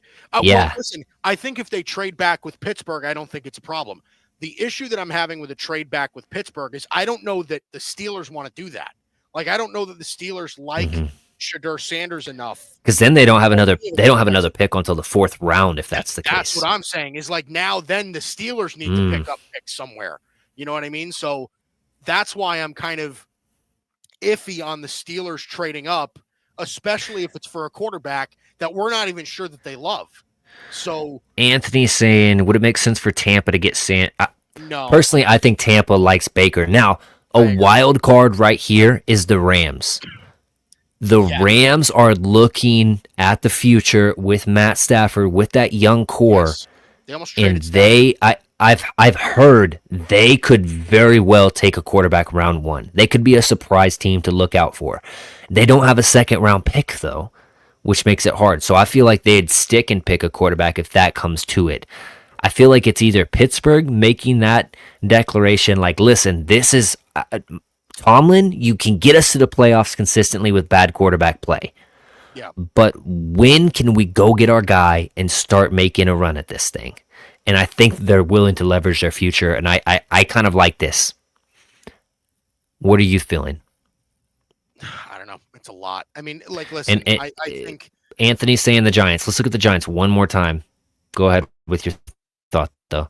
Well, the Giants, I know the Giants. The Giants could be interested in Shadur Sanders. I mean, I've heard reports before that they like him. I've heard reports more recently that they're more interested in like Milroe and Tyler Shuck now than they are in. Yeah. But and that you got to think about the coach Daboll. He's dealt with Hurts at Alabama during his time at Alabama. He's dealt with Daniel Jones, a mobile quarterback. He's dealt with Josh Allen, a mobile quarterback. He probably wants a mobile guy. And think about this too. And just in recent memory, they just signed Russell Wilson. They just signed Jameis Winston. Yeah. So like two mobile guys. 2 guys that well, I mean, Winston's not really mobile at this point, but still. But those are also guys that like can start games in the NFL. Yeah. Right. Like, you're not winning a Super Bowl with either one of them. I get that, but they also just brought those guys in. Like, are they gonna like, if they draft Shadur Sanders is not playing this year. Like, no doubt. So, I personally think that Pittsburgh goes up and makes this move. The thing is, who are they really moving up past? I mean, I guess Seattle, maybe. Sam Darnold, Seattle but does that only right, yeah. Like, nobody needs a quarterback. But I mean, Arizona's still not taking a quarterback. Yeah. I don't know, man. This is a What about, tough. what about Denver? What if Denver trades up for like Omari and Hampton or something? You know, like Yeah, I mean, 'cause that Arizona team that could take a running back. Arizona could take a running back. The Bengals could take a running back, right? Yeah. Like, there's a real possibility that a running back goes before Denver gets there. That would make a little bit more sense to me than Pittsburgh. Is if Denver were to, and Denver has a second round pick. So They do, but I think that Denver doesn't want to lose that second round pick because they're going to go wide receiver second round, in my opinion. So I almost think that we stick and pick Atlanta, and this kind of throws the wrench in things because it doesn't seem like Pittsburgh would be jumping anybody for that quarterback. Now, right. my thing is I could see, and that let's revisit it one more time, just for good measure. Cleveland coming up to pair the teammates. You know that Joe Burrow and Jamar Chase thing. Who was the other one? Recently, there's another quarterback wide receiver duo that went to the same team. But pairing those two guys, you're already a good team. And I get what you're saying about the quarterbacks on the roster for Cleveland, but they told Myles Garrett something that made him want to stay and agree to the new contract terms. Is that jumping up to go and solidify Shadur Sanders? In Atlanta, you wouldn't probably have that huge up pay to go do this. That's not, again, I don't hate the idea. The only thing that's giving me pause is that it would mean Atlanta trades out completely out of the first round. Are they willing to do that? I mean, for a second, a third, and a fourth, when they really only have 3 actual picks, these guys are UDFAs that are, you know what I mean? Round 7 is for UDFAs you don't want to have to, compete with other teams to get. Right. So, I don't know. Do you want to stick and pick, or do you want to make the trade? This is why this is fun. I think we probably, if we can't come up with a real solution here, I think we probably stick and pick. And I think if they do, I think it's Mike Green. I think that's what I think. Okay, let's lock it in. Stop thinking about this. Yeah, done. Cardinals, I believe, are looking for an interior defensive player. Walter Nolan seems like an interesting guy here. Kenneth Grant, Derek Harmon range, those guys. Or you've got Shamar Stewart, has some versatility. I know they took old guy out of Missouri last year. Name is escaping me as well. Darius. God, what is his name? Why can't I remember any of these names either? Jesus Christ. Gosh. Regardless, another defensive tackle / edge, bigger guy for edge, obviously. I can't remember. Are you searching it up?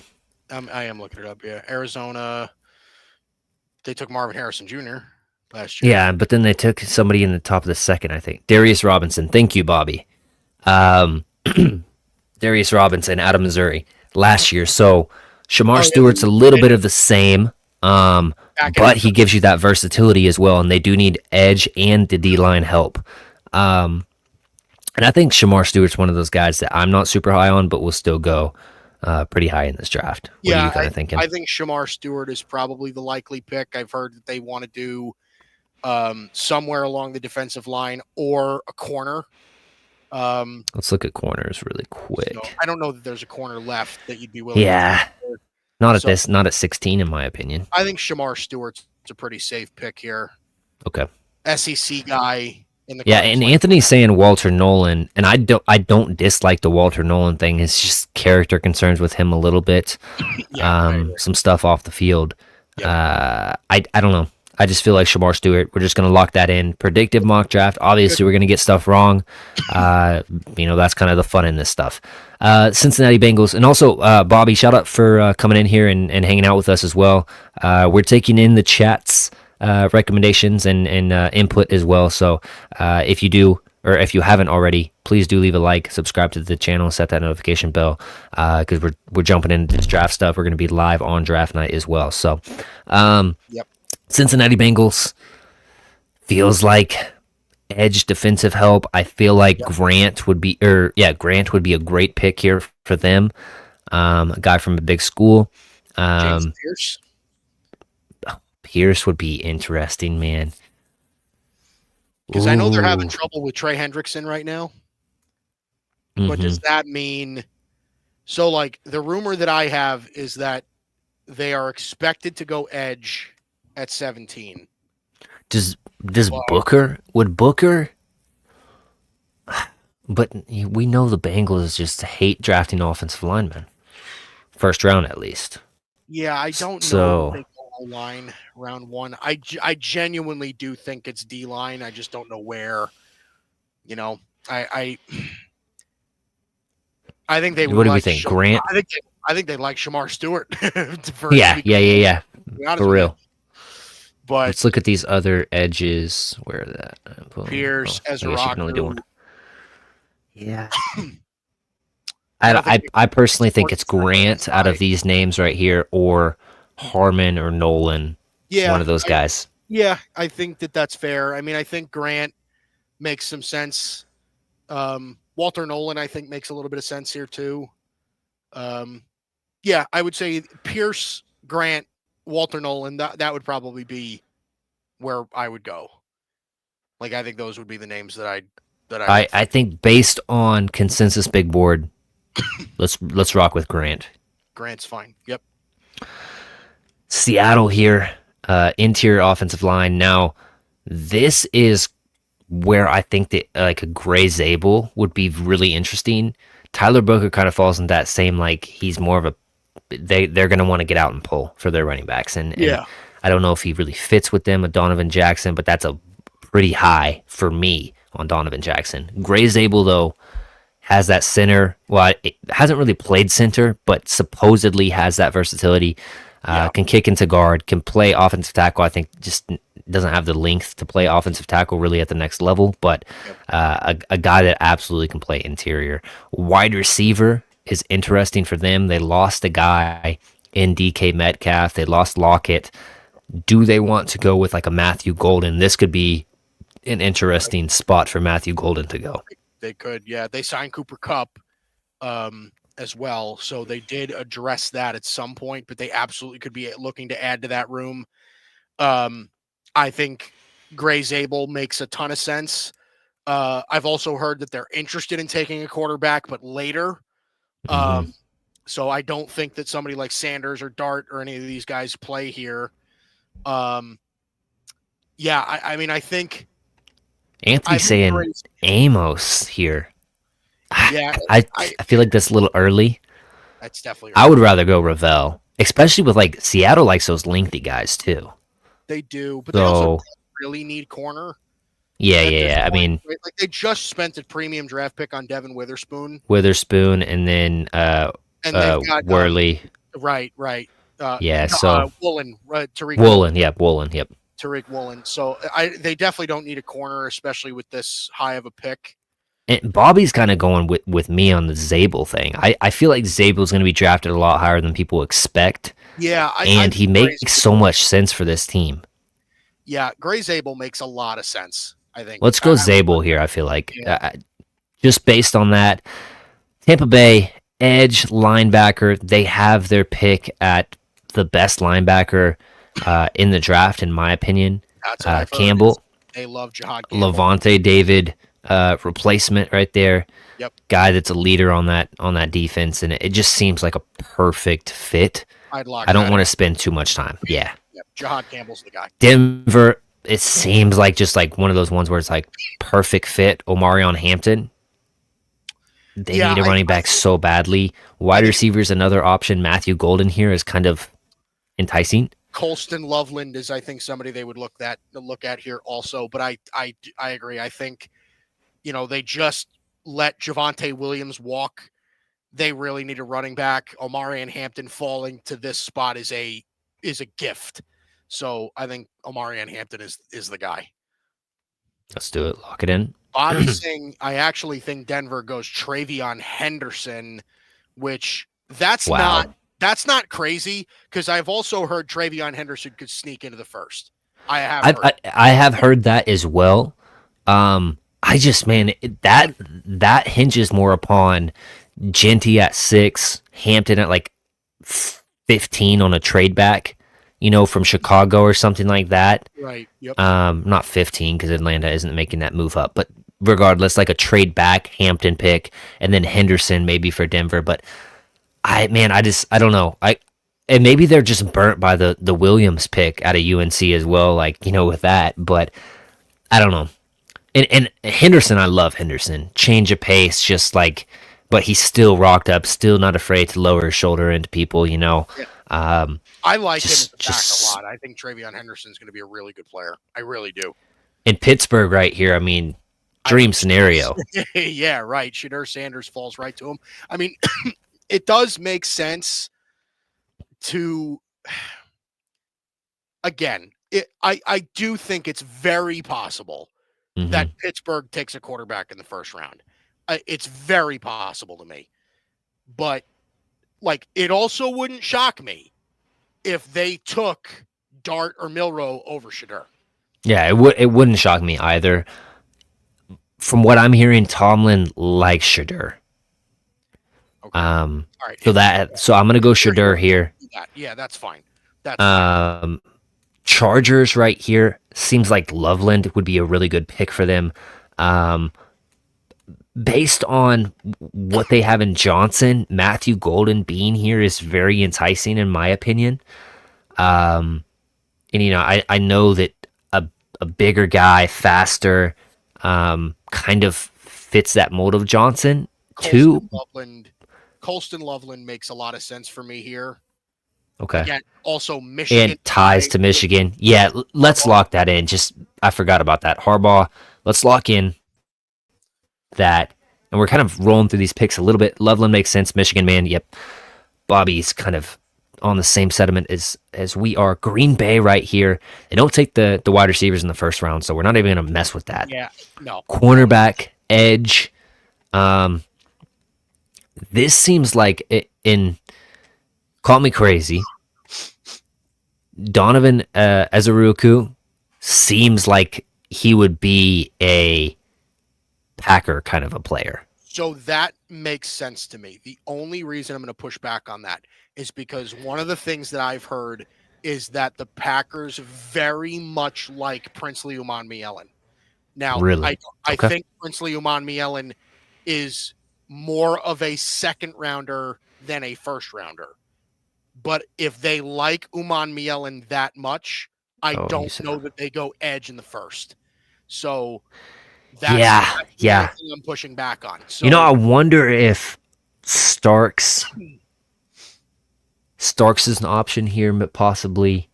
What about because they could take a defensive tackle. Do they take Derek Harmon, or do they take a corner?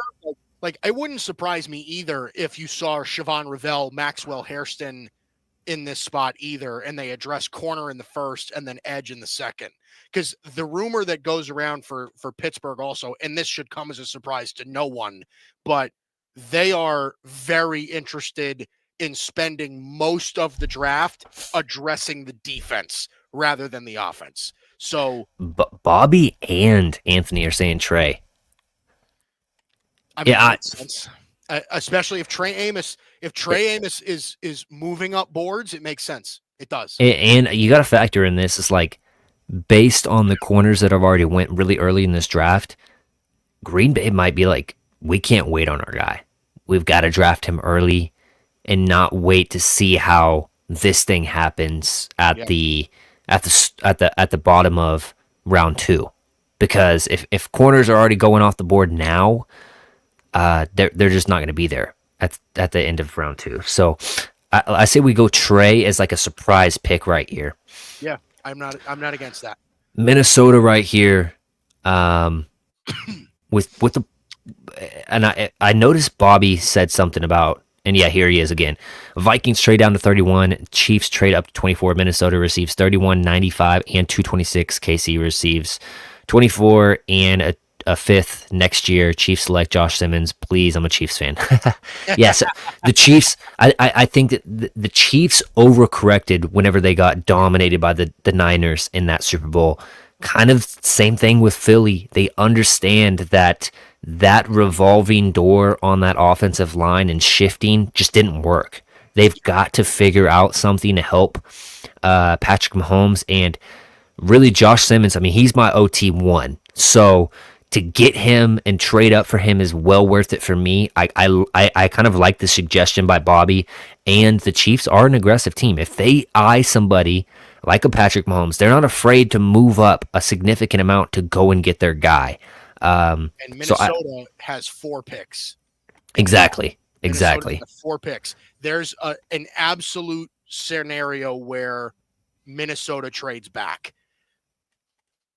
So I think that's something that we could make happen, honestly, because they really do like to make these aggressive type moves.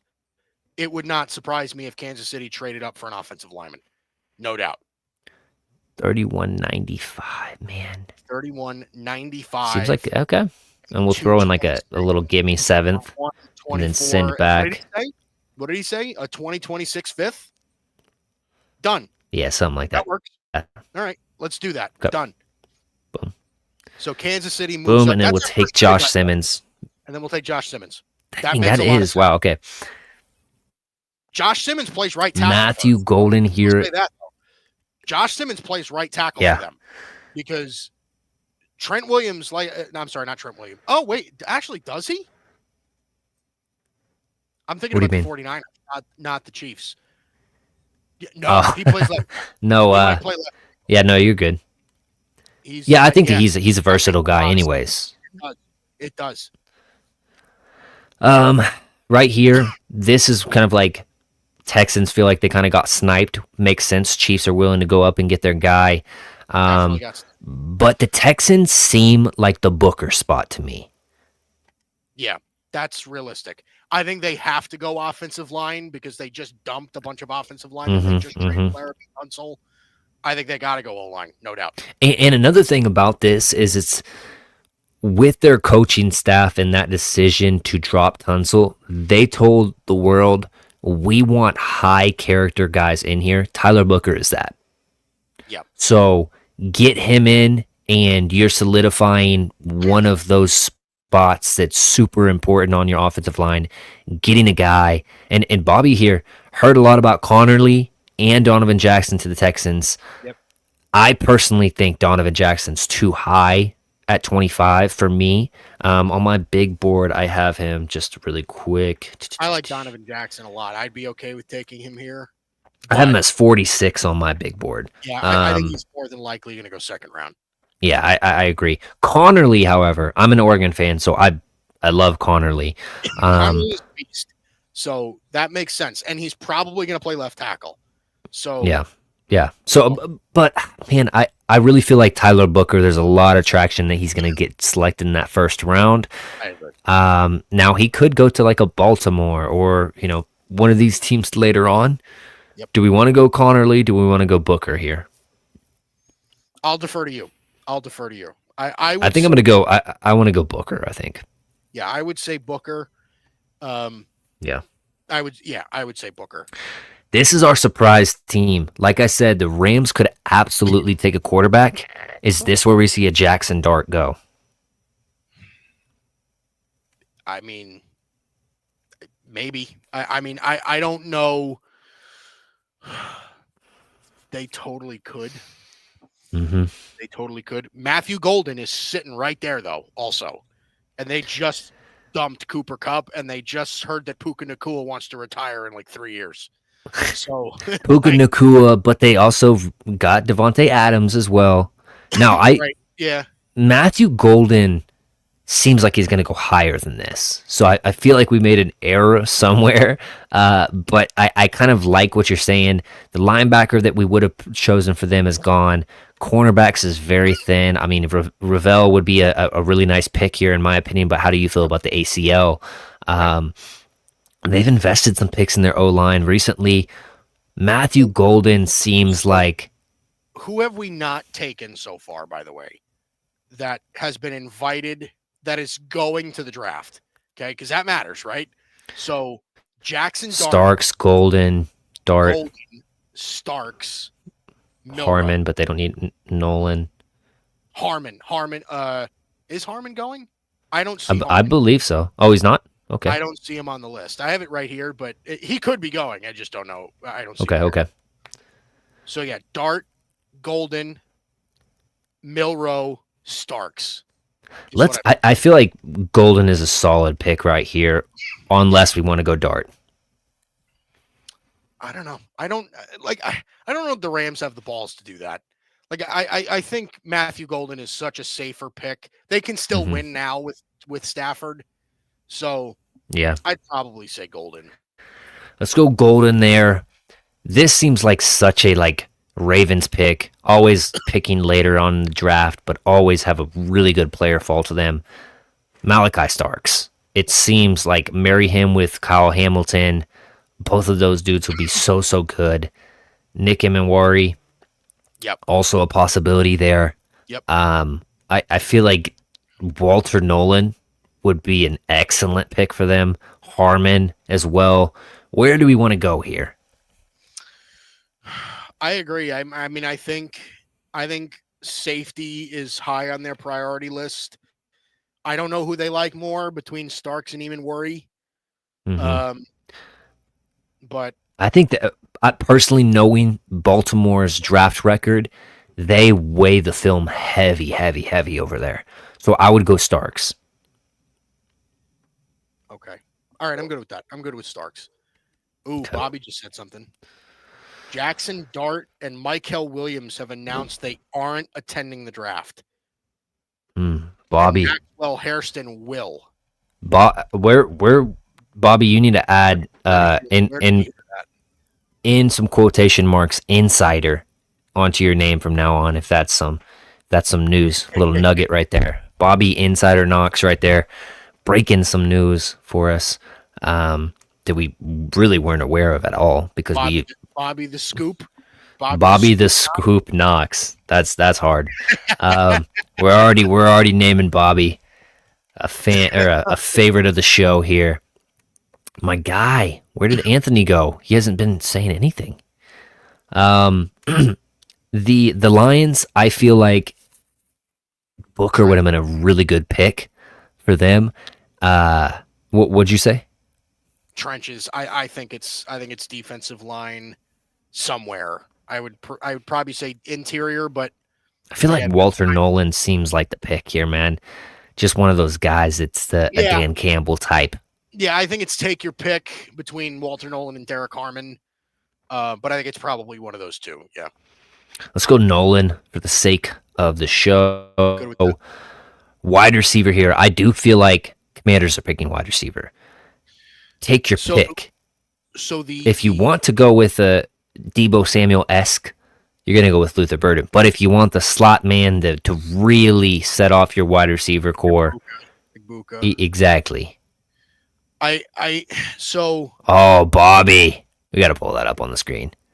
Bobby the Scoop Knox. He put it on there. Attaboy. Attaboy. Bobby the Scoop. So I've heard two things with the Commanders. Mm-hmm. First, they want to address edge early. Now, I don't know if that means first or second round. I've heard that they really like Landon Jackson as an edge player. Of Arkansas, okay. And of Arkansas. Obviously, I think late first round is too early for him. Yeah. But I agree. I also have heard that, and I think this is where like the Travion Henderson stuff comes in.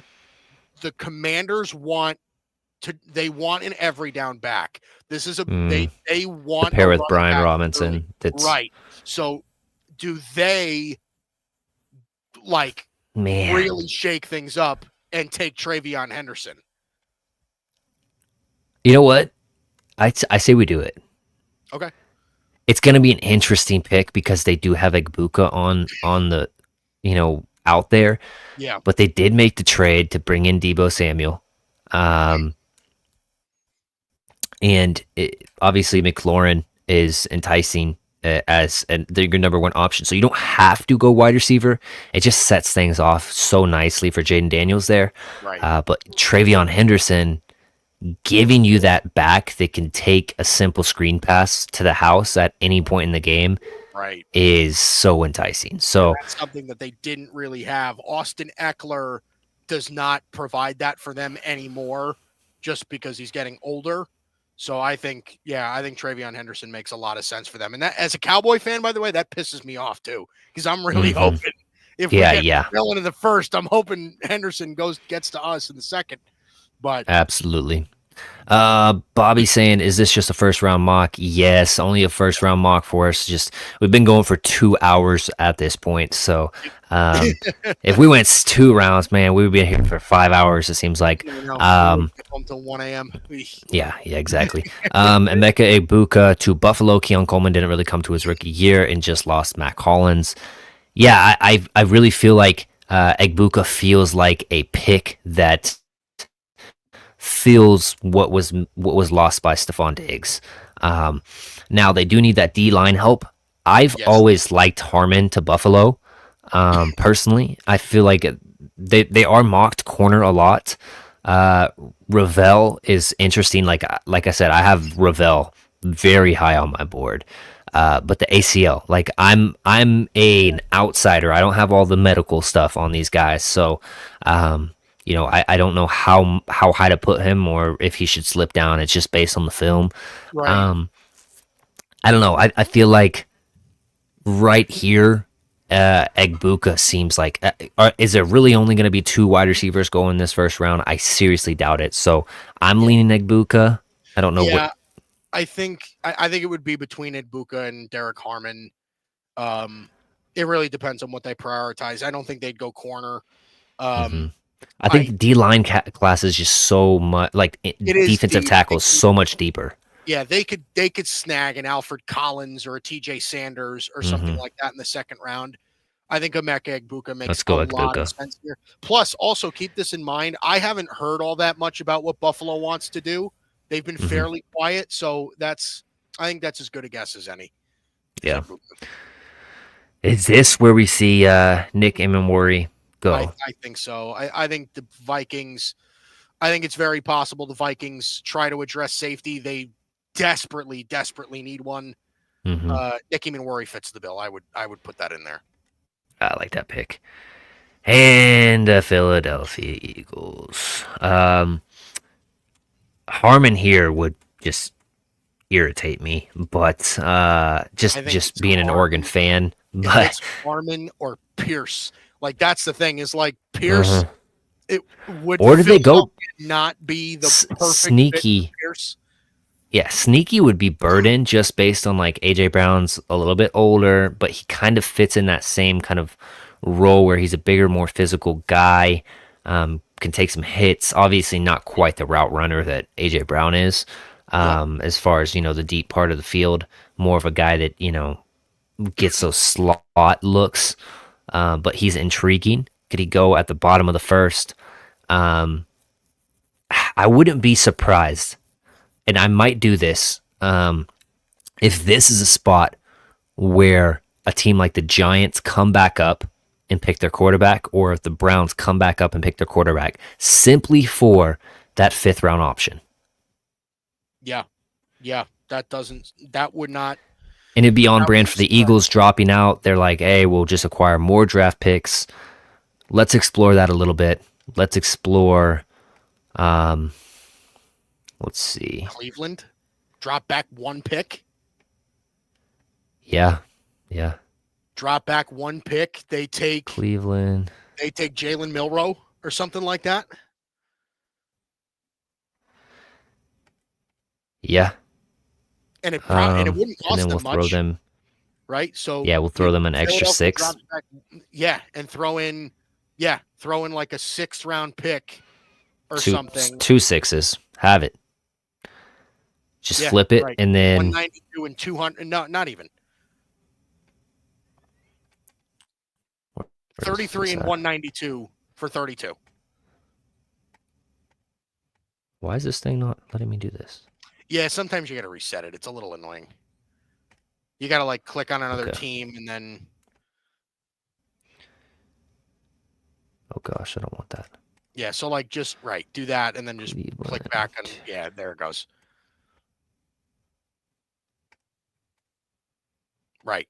Still not letting me. So whatever. This is Cleveland's pick, and we're gonna come up. Do we want Dart or do we want Milroe?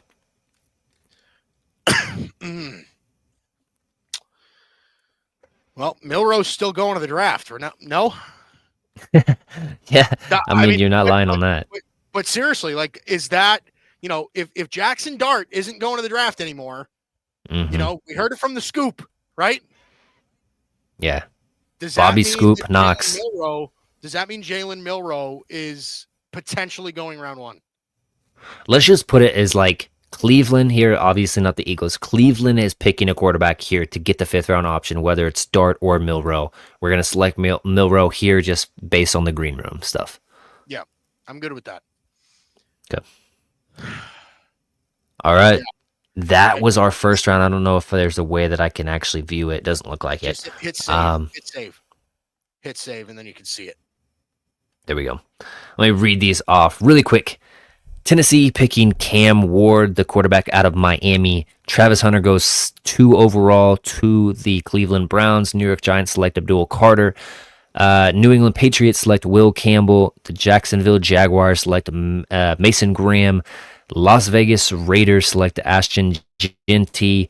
The Jets, Armand Mimbu. The Panthers, Walker. Saints, Jahdae Barron. The Bears select Kelvin Banks Jr. San Francisco 49ers stick and pick. They're a trade down possible team, but Michael Williams goes there. Cowboys with Tet McMillan. The Dolphins, Will Johnson. Tyler Warren to the Colts. Mike Green to the Falcons. The Cardinals with Shamar Stewart. Grant goes to the Bengals. Grayson to the Seahawks. The Buccaneers select Jahad Campbell. Denver, Omarion Hampton. Pittsburgh, Shadur Sanders. The Chargers, Colston Loveland, pair him back up with Harbaugh. Trey Amos to the Green Bay Packers. Josh Simmons in a trade-up scenario. 224 for the Kansas City Chiefs. Tyler Booker to the Texans. Matthew Golden to the Rams. Malachi Starks to the Ravens. Walter Nolan to the Lions. Trevion Henderson to the Commanders. The Bills select Egbuka. Nick Emanwari goes to the Vikings, and this is Cleveland, not the Eagles. Come back up to get that 5th-year option on one of these quarterbacks, Jackson Dart, Jalen Milroe. We went with Milroe strictly because of that green room. Yep. If it is your first time here on the Gryd Network, please do leave a like, hit subscribe button, set that notification bell. We're going to be live during the draft. We're going to be continuing to do these draft shows. We might go next Wednesday straight right before the draft. Just get some news and nuggets out and just have a chill talk about whatever. Anything else you want to say about what happened tonight? Maybe a final mock draft and a final, the final 5.0.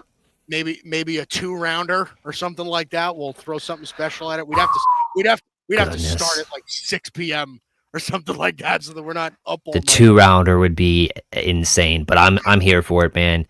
Seems like so much fun. I'm so excited for the draft to finally be here. Thursday, Friday. Are we gonna go Friday? We could go Friday. I'm at least gonna be on somebody's show. I know that. We could go Friday. Okay, we'll plan for Thursday, Friday for our show. I know I'm getting on Cowboys Can Fan for the Saturday. The big day, 4 through 7 rounds, which will be a lot of fun. It's going to be all of us. It's going to be you. Oh, hell yeah. We're jumping in there too then. It's going to be everybody. And look at this. Timmy's still here, man. Don't forget we did last year. Yeah, we did. That's true. Attaboy. Yeah. So, hey, and we might have to, that would be a fun scenario too, getting some other guys from the grid in here, drafting for their teams. Would be a lot of fun. So, yeah, next week we'll just plan on doing Wednesday, Thursday, and Friday, I guess. Friday might not be as, planned out, but we'll still try to do it. Still try to get something on there and just talk some ball, man. So much fun. Mike Guido. If you do not follow him on X, it's Mike Guido 49.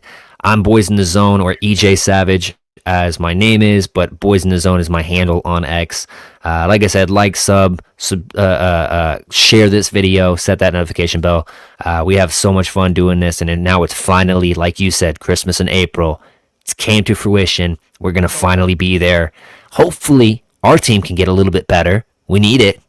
Yeah, you'd like to see that. I'm just telling you, but man, hey. Jerry Jones takes Tyler Booker at number 12. I'm going to lose my mind. Hey, I like Booker, man, but 12. 12? Crazy. Hey, we better see Bobby the Scoop Knox back in here next week. Also, Anthony, shout out to for jumping in here and leaving some great comments as well. Tim, salute as always. Peace.